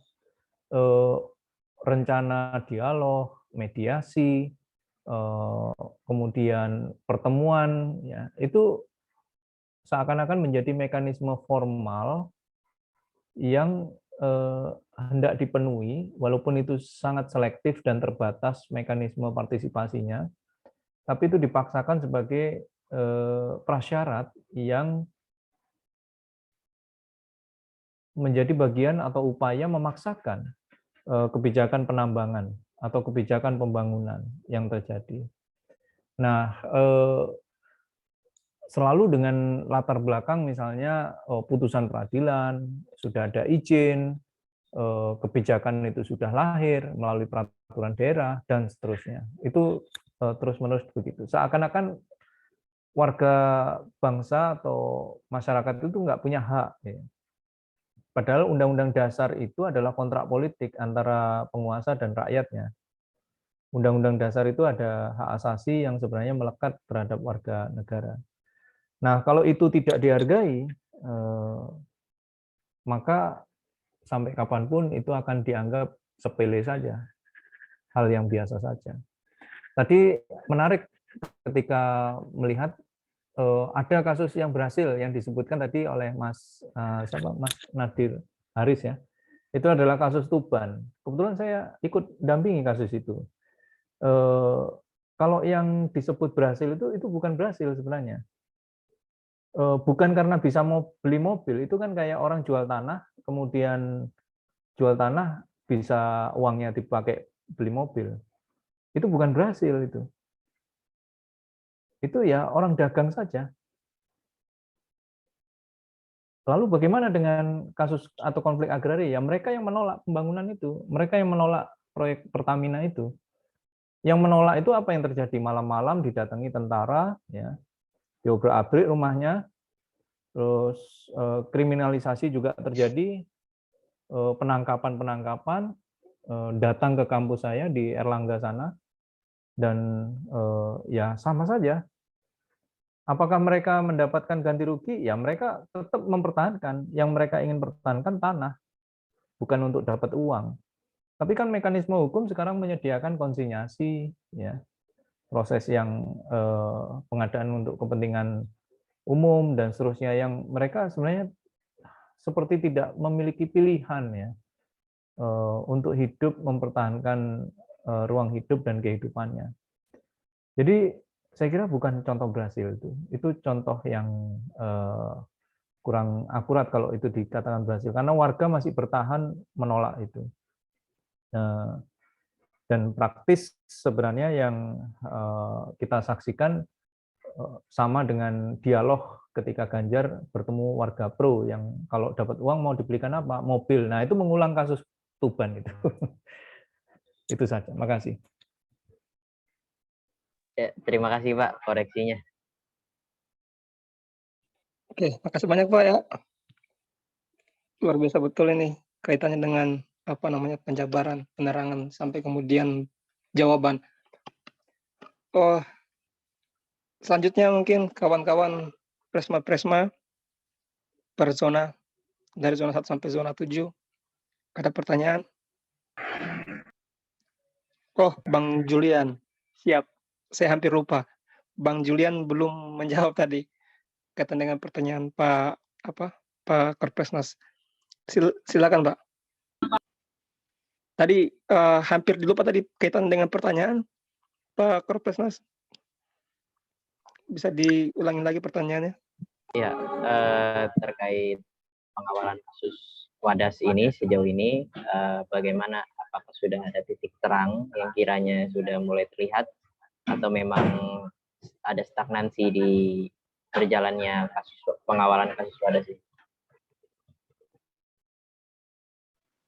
Ya, saya waktu ketangkep tanggal 23 April gitu ya, saya melaporkan ini ya, tindakan tersebut, pelecehan tersebut di Polda Jawa Tengah, dan sampai sekarang masih belum ada titik terang gitu ya. Nah, itulah gambaran penegakan hukum kita gitu. Kenapa? Saya nggak tahu ya, saya ditangkap, saya dipukuli gitu, kemudian penyidik masih tanya, lihat bajunya nggak, lihat namanya nggak, gitu kan. Penganiayaan kemudian dicari, saya harus cari namanya, kemudian siapa yang mukul gitu. Padahal ada penanggung jawab operasi, ada pimpinan di sana gitu. Apakah logika penegakan hukumnya seperti itu gitu. Nah, yang kita sudah berupaya gitu kan, berbagai lembaga tentu lembaga-lembaga NHRI itu harus punya sikap ya, termasuk Komnas HAM tentu tidak hanya mengajak dialog, tapi bagaimana dia melaksanakan tugasnya ya, wewenangnya melakukan investigasi, kemudian ombudsman, kemudian ada lembaga-lembaga lain ya, KPAI untuk melindungi anak dan seterusnya tentu akan kita upayakan. Kalau memang tidak bisa tidak bisa mempan di Indonesia, ya kita harus ke dunia internasional gitu. Kalau misalnya internasional itu nggak bisa, ya nggak tahu, kita doa aja gitu ya. Nah, tetapi begini, banyak upaya gitu ya. Persoalan lingkungan itu kan bukan persoalan intergenerasi, tapi antar generasi juga gitu. Walaupun teman-teman hari ini belum merasakan dampaknya, mungkin sebagai generasi mendatang bisa juga, kita nggak tahu. Saya bayangin ini menjadi gugatan antar generasi gitu ya, konsolidasi antar kelas juga, bahwa ya persoalan ini serius gitu. Masa warga setempat yang mempertahankan tanahnya dibegitukan gitu. Itu yang pertama. Kemudian yang kedua, saya agak mirisnya begini, selalu narasi yang disampaikan oleh pemerintah seolah-olah ya nanti kami akan berikan ahli yang bisa menjelaskan. Seolah-olah tuh warga itu bodoh gitu kan. Kemudian warga setempat itu tidak mengerti keadaan lingkungannya, tidak paham memitigasi bencana atau bagaimana gitu kan. Padahal ilmu pengetahuan yang dimiliki warga itu kan turun menurun dan itu selalu terawat dengan baik gitu ya. Jadi hak warga setempat itu kemudian tidak pernah diakui. Ilmu pengetahuan yang hidup di masyarakat itu tidak pernah diakui itu. Itu yang saya lihat di pembelajaran kasus yang saya dapat gitu. Nah, sehingga sebenarnya sekali lagi dokumen-dokumen yang ada hari ini itu hanya dokumen yang syarat formalitas tapi miskin substansinya. Nggak ada itu substansi AMDAL dan lain sebagainya. Jadi saya agak miris juga ketika pejabat publik ya nanti kami siapkan ahli-ahlinya, nanti kami jelaskan warga yang belum paham gitu kan. Loh gimana gitu loh. Saya datang ke sana tuh justru malu gitu ya. Saya udah kuliah gitu tapi saya masih malu gitu. Nggak tahu pergantian musim, cara menanam gitu kan. Tumbuhan mana yang bisa menahan erosi gitu. Itu saya nggak tahu gitu. Saya belajarnya justru sama warga. Tapi kok pemerintah kok kayaknya menghina sekali gitu ya. Gimana itu ya teman-teman ya. Saya ke sana cuma belajar sih. Saya nggak ngapa-ngapain gitu. Itu aja sih Nadif. Mungkin ini ruang-ruang belajar di masyarakat mungkin bisa tetap dilanjutkan ya. Kami ngajak teman-teman mahasiswa juga. KKN itu kan sebenarnya salah satu langkah Tridharma perguruan tinggi, tapi harapannya itu tidak berhenti di situ. Pengabdian di masyarakat itu harus teman-teman lakukan inisiatif dekat dengan persoalan supaya kita nggak ini aja sih, nggak kaget aja gitu. Kalau saya jujur kaget juga sih dulu saya kebanyakan kuliah pulang gitu ya. Ngelihat persoalan di dunia ternyata luar biasa gitu. Tapi saya bersyukur saya juga mendapatkan bekal ilmu ya yang sangat baik. Saya dulu diskusi, saya punya prinsip ya dari kampus saya ya saya harus membela kaum mustadafin gitu kan. Dan saya dapat ruang di LBH Jogja gitu yang akarnya adalah bagaimana mengeluarkan belenggu masyarakat dari sistem pemiskinan struktural gitu. Menurut saya tidak ada bedanya dengan prinsip apa yang saya yakini atau kepercayaan yang saya pahami sekarang gitu. Makanya saya ya nggak takut lah, alhamdulillah gitu. Ada Mas Herlambang, ada Pak Trisno gitu. Insya Allah nanti kalau hilang ya dicariin ya Mas ya. Ya Pak, terima kasih.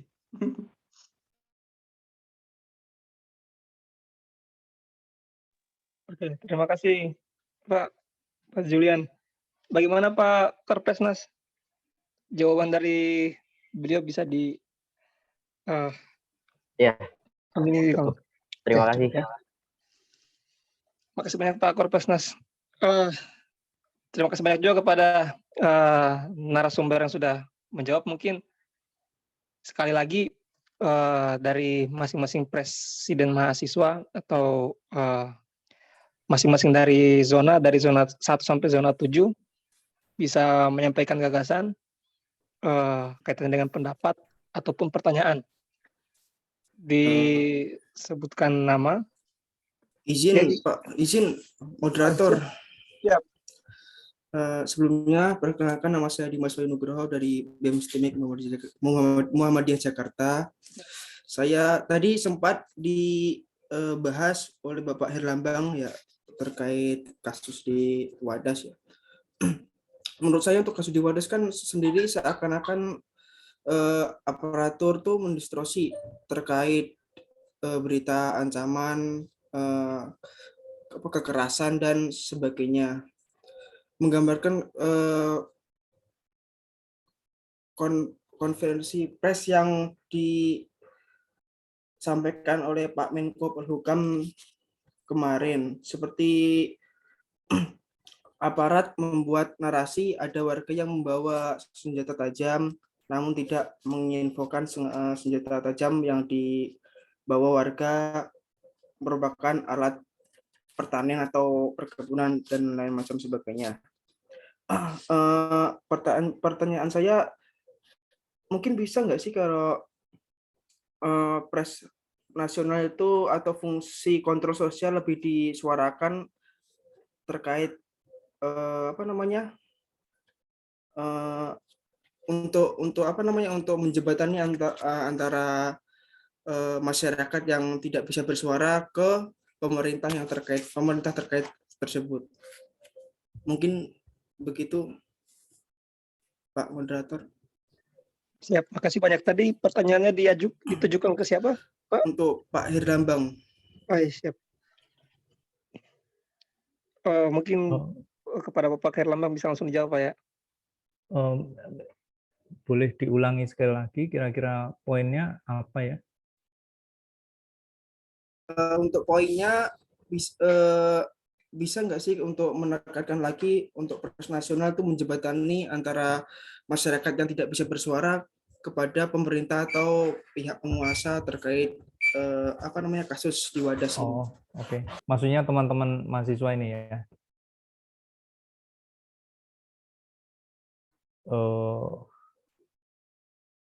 Mudah-mudahan saya tidak keliru menarik pesannya ya. Jadi tentu menyuarakan kasus Wadas itu lintas elemen ya yang ada di masyarakat.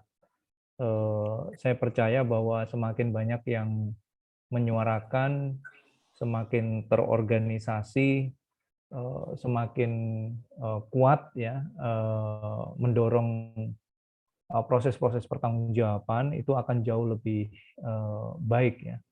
Satu, kenapa saya bilang begitu? Karena itu merupakan desakan yang mudah-mudahan akan menjadi pertimbangan kuat untuk mendorong pertanggungjawaban. Yang kedua, tidak perlu ragu atas proses yang sudah dikerjakan. Kenapa? Karena itu juga pembelajaran bagi publik. Pembelajaran bagi publik itu maksudnya baik kepada masyarakat sebagai peran yang diberikan oleh pelajar, mahasiswa, kalangan intelektual, LBH, jurnalis, organisasi kemasyarakatan, tak terkecuali Muhammadiyah ya, itu akan banyak punya dampak ke publik, termasuk pembelajaran bagi kita semua, merefleksi. Ketiga, kasus begini ini kan seperti menguji diri kita juga. Sejauh mana kita bisa bertahan untuk menyuarakan itu ya. Sejauh mana kita juga punya keyakinan bahwa apa yang kita lakukan itu tidak pernah mengenali kata sia-sia. Ya. Hasil itu mungkin juga tidak sepenuhnya bisa kita kontrol, tetapi proses yang mengarah pada upaya mendorong kebaikan itu niscaya akan memberi kebaikan. Saya kok yakin begitu karena hari ini mungkin kita seperti tidak didengar ya, tapi suatu ketika apa yang kita sampaikan, apa yang kita perjuangkan bersama itu akan membuahkan hasil yang tidak pernah kita ketahui bagaimana itu hasil akan memberikan daya dukung atau kekuatan yang lebih maksimal bagi upaya menyelesaikan atau melindungi warga Wadas misalnya begitu. Jadi kita tetap kuat saja bersolidaritas ya. Saya tidak pernah terpikir juga, saya bukan ahli AMDAL, maka yang bisa saya lakukan adalah mengumpulkan misalnya kawan-kawan yang saya tahu mereka ahli ya. Dengan beberapa kawan saya mencoba mengorganisir dengan mengumpulkan informasi, misalnya dibantu Mas Adi dari Walhi ya, men-scan AMDAL, ayo kita kaji bareng-bareng, karena kalau dibaca itu kan tentu yang punya keahlian ya.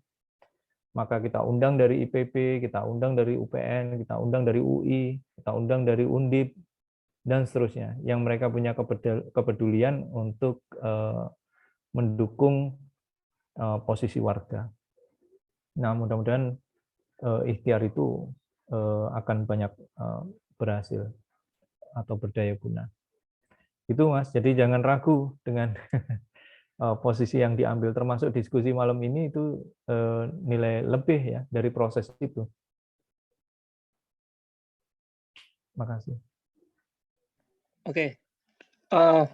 Pak Pres Dimas dari BEM STIMIK bisa di ini Pak, bisa dilayakan jawaban dari beliau, bisa terpuaskan? Siap Pak Moderator. Oke. Selanjutnya mungkin masih ada lagi satu pertanyaan atau sangkaan ataupun pendapat yang bisa disampaikan oleh kawan-kawan Presma. Sekaligus setelah ini mungkin bisa langsung kita tutup forum karena memang juga berkenaan dengan waktu yang sudah cukup larut ya. Dipersilakan.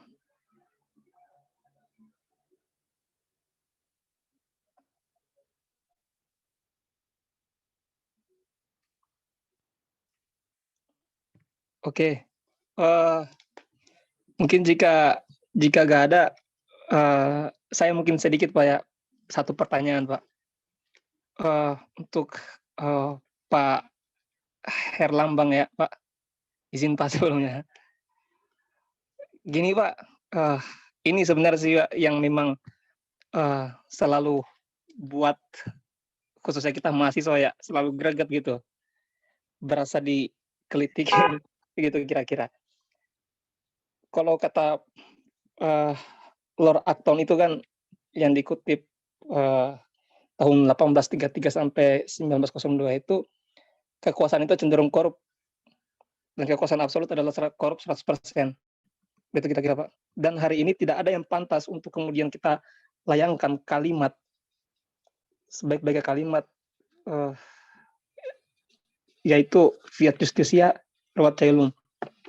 Artinya tegakkanlah keadilan sekalipun langit itu akan runtuh. Hari ini mungkin bagian daripada manifestasi mahasiswa yang memang kemudian berbondong-bondong untuk mengejawatakan hal ini. Satu pertanyaan saya Pak, kira-kira kalau menurut Bapak atau pendapat Bapak sendiri, kaitannya dengan formulasi atau strategi yang memang sekiranya harus kita bangun setelah dari forum rapat ini, untuk bagaimana kemudian kita menyusun satu poin yang memang benar-benar terspesifikasikan untuk kemudian mungkin bisa kita bawakan atau kita soundingkan kepada para penguasa untuk kemudian bisa membebaskan perhara daripada Desa Wadas hari ini. Begitu kira-kira Pak. Satu, proses pencerdasan publik harus dilakukan ya. Harus tetap diorganisasikan, diupayakan secara rutin ya, sama-sama menjaga, sama-sama merawat, karena stamina pergerakan itu sangat terbantu dengan proses pencerdasan publik secara terus-menerus. Yang kedua, pengembangan strategi tentu berbasis pada prinsip keadilan korban. Ya, bukan teori dari kampus yang diajarkan dosen kayak saya ini, bukan. Tapi prinsip keadilan bagi korban itu penting. Artinya kalau Anda ingin memperjuangkan sesuatu, maka bertanyalah kepada korban atau keluarga korban. Apa yang bisa dikontribusi oleh teman-teman mahasiswa untuk mendukung perjuangan korban atau keluarga korban. Yang ketiga tentu karena ini bisa tidak tunggal, mereka yang bekerja untuk warga, maka perlu diupayakan sinergi atau koordinasi atau upaya mengorganisasi secara bersama-sama. Bisa bagi peran, bisa mengupayakan saling mendukung gitu ya, kekuatan itu. Dan saya yakin sekali kalau memang kita bisa bergerak secara bersama-sama untuk mendorong secara terorganisasi, tidak ada yang tidak mungkin ya upaya itu. Di masa Orde Baru dulu saya juga pernah mendayagunakan strategi bersama di dalam kasus, kalau pernah mendengar, Gambar Anyar di kaki Gunung Kelut.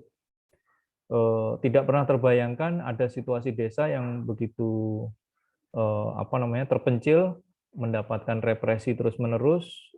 Kita datang juga dihadang oleh tentara satu truk, ya. Tapi karena kemudian dengan kebersamaan, solidaritas antar mahasiswa dari Jogja, dari Jombang, dari Malang dan seterusnya ya, kita berkumpul bersama, bersolidaritas, saling menguatkan gitu ya, pendidikan, berkampanye, menemani mereka di Surabaya untuk advokasi dan seterusnya, itu menjadi membuahkan hasil dan berhasil gitu ya. Sehingga kalau Anda pergi ke lereng Gunung Kelut, tiba-tiba menemukan jalan ISMAHI ya, Ikatan Senat Mahasiswa Hukum, dulu bukan BEM namanya ya, masih Senat ya, Pak Trisno ya. Zaman dulu kan namanya Senat, bukan BEM. BEM itu kan sekarang. Dulu namanya Senat. Nah, itu sebenarnya sama aja dengan BEM. Ada jalan namanya Jalan Ismahi, itu karena penghargaan warga terhadap perjuangan bersama banyak mahasiswa dari berbagai daerah waktu itu. Ada Jalan Ismahi di lereng Gunung Kelut. Nah, itu mungkin kisah dalam tanda kutip sukses ya untuk mengupayakan. Jadi hanya 3 hal itu yang bisa saya sampaikan sebagai upaya untuk tetap menjaga atau merawat stamina pergerakan. Oke, makasih Bapak. Ketiga poin ini akan kita pegang bersama, atau 3 formulasi ini yang saya anggap sebagai strategi Pak ya. Langkah kebebasan berkeadilan, begitu kira-kira Pak. Ya, selanjutnya mungkin karena memang waktu sudah menunjukkan 21.55, dan juga di sini ada yang bergabung di Indonesia bagian timur yang memang lebih cepat, berjalannya lebih cepat 1 jam daripada kita. Mungkin sekarang lanjut kepada closing. Ya. Izin Pak Moderator. Siap. Mohon izin untuk Bapak-Bapak narasumber dan izin untuk Korpresnas, Mas Nadiem. Jadi untuk goals dari gerakan ini gimana ya kira-kira? Atau mau ada gerakan jalanan atau gimana gitu? Mungkin itu dari saya. Oke, makasih banyak Pak Pres Dimas. Siap, Pres. Ini mungkin menjadi ini Pak ya, menjadi tadi ingin saya tanyakan juga, tapi beliau sudah menanyakan duluan. Memang betul tadi bahwa goals daripada gerakan ini juga harus benar-benar termanifestasikan atau dijewantahkan di ruang gerak kita sebagai mahasiswa. Mungkin bisa dijelaskan sedikit kepada Bapak narasumber, atau mungkin ada dari kalangan mahasiswa bisa sedikit menyuarakan daripada ininya, gagasan atau goals apa yang kira-kira kemudian bisa kita ini ampuni.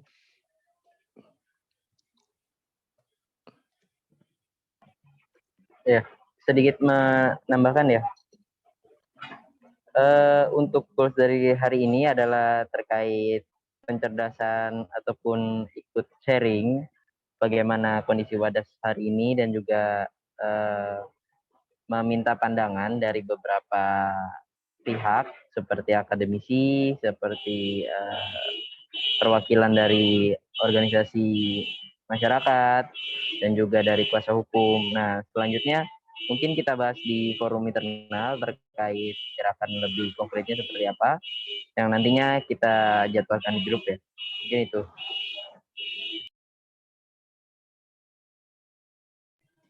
Oke, masih ada yang mau menambahkan?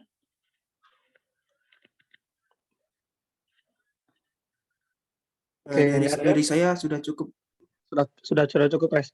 Ya, siap, cukup. Mungkin nanti bisa diobrolkan di di internal kita ya, di PTMI. Mungkin langsung Pak, kita closing statement Pak ya. Mohon izin Pak sebelumnya, karena memang juga waktu sudah menunjukkan pukul malam. Mungkin kita mulai dari Pak Trisno Raharjo, Pak. Silakan Pak.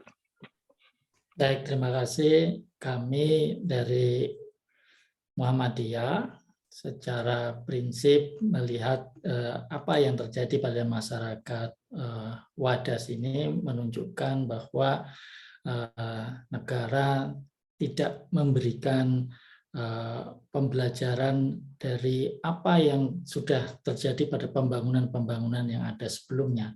Sehingga apa yang ada seharusnya menjadi upaya untuk melakukan perbaikan-perbaikan, dan kami mengharapkan pemerintah itu bersungguh-sungguh untuk melakukan hal-hal yang patut dapat diterima oleh masyarakat. Kita selalu berbicara tentang partisipatif, kemudian kita berbicara tentang bagaimana upaya-upaya yang baik dan layak. Saya selalu mencontohkan di Yogyakarta itu, kalau melihat pembangunan yang sifatnya adalah umum, itu ada Monumen Jogja Kembali. Itu masyarakatnya itu udah diberikan ganti rugi, lumayan juga. Tapi masyarakat kita itu selalu sukanya menggunakan konsumsi, sehingga dia pada akhirnya ya tidak bisa berjaya di tempat sekeliling Monumen Jogja Kembali itu. Tapi ini yang dikatakan oleh Pak Herlambang tadi adalah transaksi, karena dia diberikan ganti rugi terhadap wilayah. Kemudian yang kedua kaitannya dengan swasta, itu pembangunan Hotel Hyatt. Di Hotel Hyatt itu ada 2 lahan ya yang tidak bisa dibebaskan karena mereka tidak mau. Ya, itu contoh bagaimana masyarakat mau mempertahankan. Nah, itu luar biasa itu dia mempertahankan haknya itu, ya diganggu dan seterusnya. Sampai sekarang saudara kalau datang ke Yogyakarta ke Hotel Hyatt pasti akan dapat melihat 2 tempat itu. Ya, yang satu masih untuk jualan itu. Ini memang swasta, tetapi sebenarnya apa yang bisa ditarik dalam 2 hal ini? Kalau kita berbicara pada proyek strategis, tidak boleh juga kita memberikan konsinyasi dan seterusnya walaupun itu diatur di sana. Masyarakat memiliki hak untuk menentukan dia mau hidup di mana. Ya, kita bisa melihat di beberapa tempat di dunia ini orang itu pembangunan berjalan dia ada di tengah-tengah, ya. Kalau Anda suka film kartun itu Up situ juga menunjukkan itu dibangunkan gedung dia tinggal di tengah-tengah situ. Artinya itu ya hak memilih, walaupun kita punya juga kepentingan sosial yang juga harus dikomunikasikan. Nah, kenapa kita itu tidak berkomunikasi? Saya perlu mengingatkan banyak pandangan yang terkait dengan musyawarah. Musyawarah itu memang tidak bisa 1-2 kali selesai. Musyawarah itu memerlukan kesabaran dan kemauan bersungguh-sungguh untuk menyelesaikan persoalan. Nah, kalau kemudian yang diwujudkan adalah pemaksaan, itu tidak pernah ada musyawarah, tidak pernah ada penyelesaian. Saya kira mudah-mudahan ini menjadi hal yang perlu difikirkan oleh teman-teman BEM Universitas Muhammadiyah agar bisa mencarikan ya ke depan bagaimana ya upaya-upaya untuk dapat melaksanakan proyek strategis nasional ini yang juga memperhatikan kepentingan-kepentingan masyarakat yang ada. Jadi dialog itu bukan masalah waktunya ya.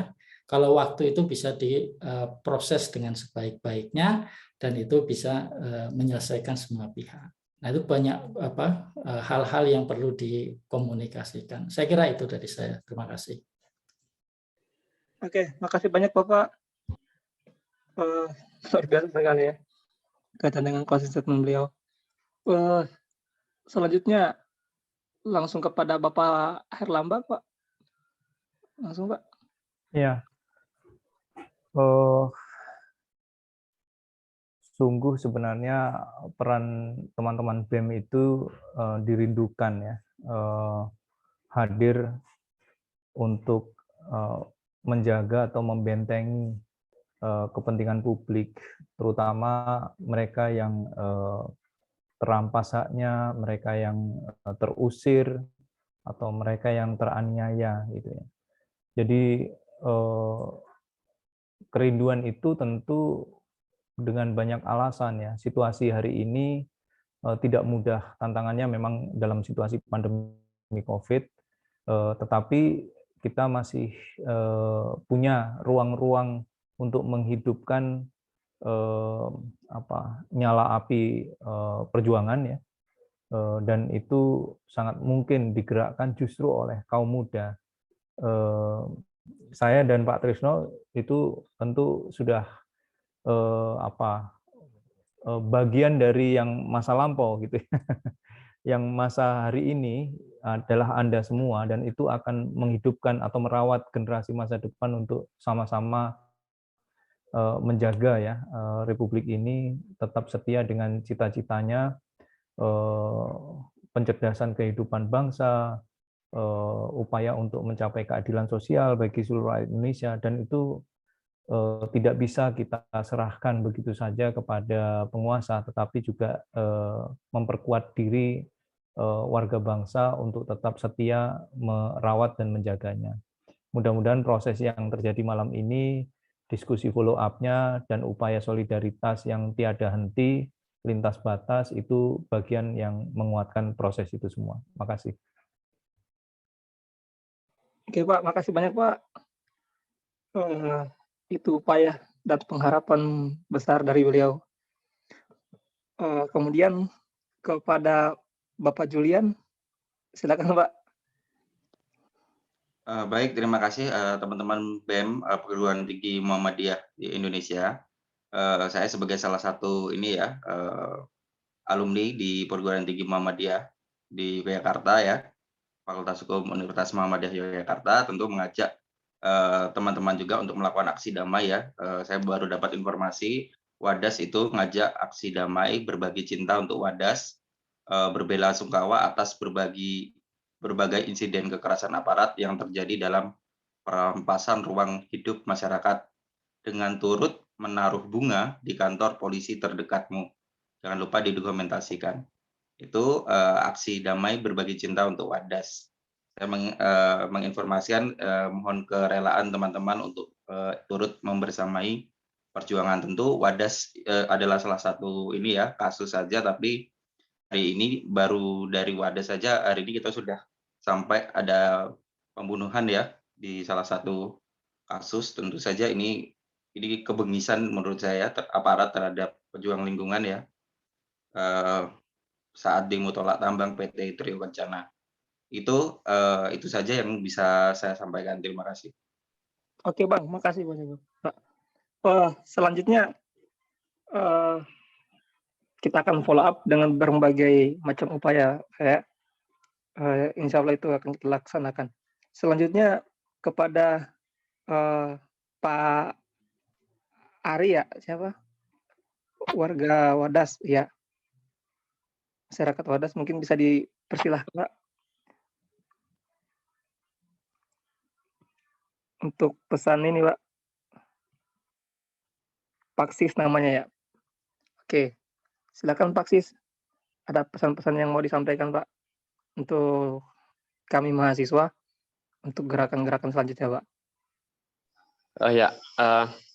Mungkin pesan dari warga kayak gini ya. Untuk saat ini kan warga itu benar-benar di tingkat kesulitan ya. Yang kesulitan itu ya kita mau mengadu ke siapa lagi. Kalau kita ngadu ke lembaga dan pemerintah ya menurut warga itu ya ini udah nggak ada artinya lagi gitu loh. Maksudnya ya ini yang harus bisa membantu itu hanya teman-teman mahasiswa dan teman-teman jaringan ataupun teman-teman yang lain gitu loh. Karena ya kita sudah nggak ada harapan lagi kalau ini aparat keamanan yang bisa membantu warga. Mungkin kayak gitu Mas, sedikit saja.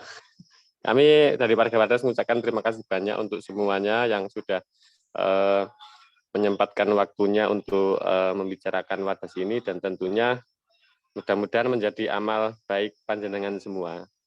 Ya Mas, cukup segitu. Wassalamualaikum warahmatullahi wabarakatuh. Waalaikumsalam warahmatullahi wabarakatuh. Makasih banyak Pak Sis. Ya, sama-sama. Pak Korprestas mungkin ada yang disampaikan Pak sebelum ini Pak kita akhiri forum Pak. Mungkin yang terakhir ya saya sampaikan terima kasih untuk Ayahanda Trisno Raharjo sudah menyempatkan waktunya. Terima kasih ya Pak. Untuk Pak dosen Herlambang dan juga Bang Julian. Tak lupa juga Pak Sis ya, langsung dari Wadas sudah ingin berbagi sedikit ceritanya, pandangan-pandangannya, bagaimana problematika kebangsaan yang hari ini masih terus terjadi, dan bagaimana sikap kita sebagai kaum intelektual, kaum muda untuk bisa menyikapi atau mengawal terus kasus-kasus terkait hak asasi manusia, terkait lingkungan hidup ke depannya untuk Indonesia yang lebih baik lagi. Mungkin itu aja sih kalau dari saya. Dan juga jangan lupa teman-teman nanti kita agendakan diskusi internal ya. Ya. Oke. Wassalamualaikum warahmatullahi wabarakatuh. Waalaikumsalam warahmatullahi wabarakatuh. Makasih banyak Pak Korpresnas. Malam hari ini banyak sekali catatan ya, kaitan dengan upaya, kaitan dengan apapun kajian strategis hari ini atau malam hari ini. Begitu juga mungkin disimpang hal daripada itu bertujuan untuk bagaimana kemudian menyongsong sikap kita sebagai mahasiswa khususnya eh, kaitannya dengan berbagai metode yang nantinya akan kita sampaikan kepada seluruh masyarakat Indonesia, bahwasannya Indonesia hari ini khususnya Desa Wadas dan Parigi Motong, Sulawesi Tengah lagi tidak baik-baik saja, karena dari beberapa hal secara substansi mungkin sama kayak yaitu dengan sengketa lahan, juga berbagai upaya pengharapan daripada kami mahasiswa khususnya hari ini yang memang hari ini benar-benar meyakini bahwasannya pemerintah pemerintah adalah pemimpin. Beda hal dengan pemerintah yang memang berkecimpung dan memang masuk ke dalam sistem sistem penguasa yang memang 100% korup, yang memang hanya memanfaatkan masyarakat untuk bagaimana kemudian mengakomodir jiwa kapitalismenya. Di lain daripada itu, sudah disampaikan juga kaitannya dengan formulasi, begitu juga dengan strategi, asas hukum, dan lain seterusnya kepada narasumber kita yang luar biasa. Dan malam hari ini saya sampaikan di awal tadi bahwa ada catatan penting yang memang kemudian harus kita follow up dan memang kita tindak lanjuti. Mungkin begitu saja dari saya sebagai moderator. Lebih dan kurangnya saya izin, Pak, saya mohon maaf yang sebesar-besarnya karena saya hanya sebagai manusia biasa yang tidak luput daripada dosa. Adapun kebaikan dan memang kebenaran itu datangnya dari Allah Subhanahu wa taala. Sekian dari saya, tidak ada langkah yang paling konkret, tidak ada kalimat yang paling bisa menggoncang dunia ini daripadanya atau selain fiat justitia rawat cailum. Sekian dari saya, laudetur mada. Billahi fisabilil haq fasabiqul khairat. Wassalamualaikum warahmatullahi wabarakatuh. Matur suwun nggih Pak Herlambang. Sama-sama. Makasih. Warahmatullahi wabarakatuh. Matur suwun Trisno. Pak Trisno. Matur suwun. Insya Allah nanti saya jumpai Pak Trisno. Mas Julian sehat selalu ya. Hati-hati. Pak Sis juga. Semua terima kasih. Ya. Terima kasih banyak Pak narasumber. Terima kasih Bang Jul. Ya, Sampai pamit larut dulu. ini ya. Makasih Pak Sis. Terima kasih semua. Sama-sama. Terima kasih. Sehat-sehat. Assalamualaikum. Saya pamit nggih. Nuwun. Oh Iya, iya, Pak. pamit nggih. Iya, Pak. Ini Iya, Pak. dari Wadas pamit dulu. Oke Pak Sis, matur suwun. Pak Sis, makasih banyak Pak Sis.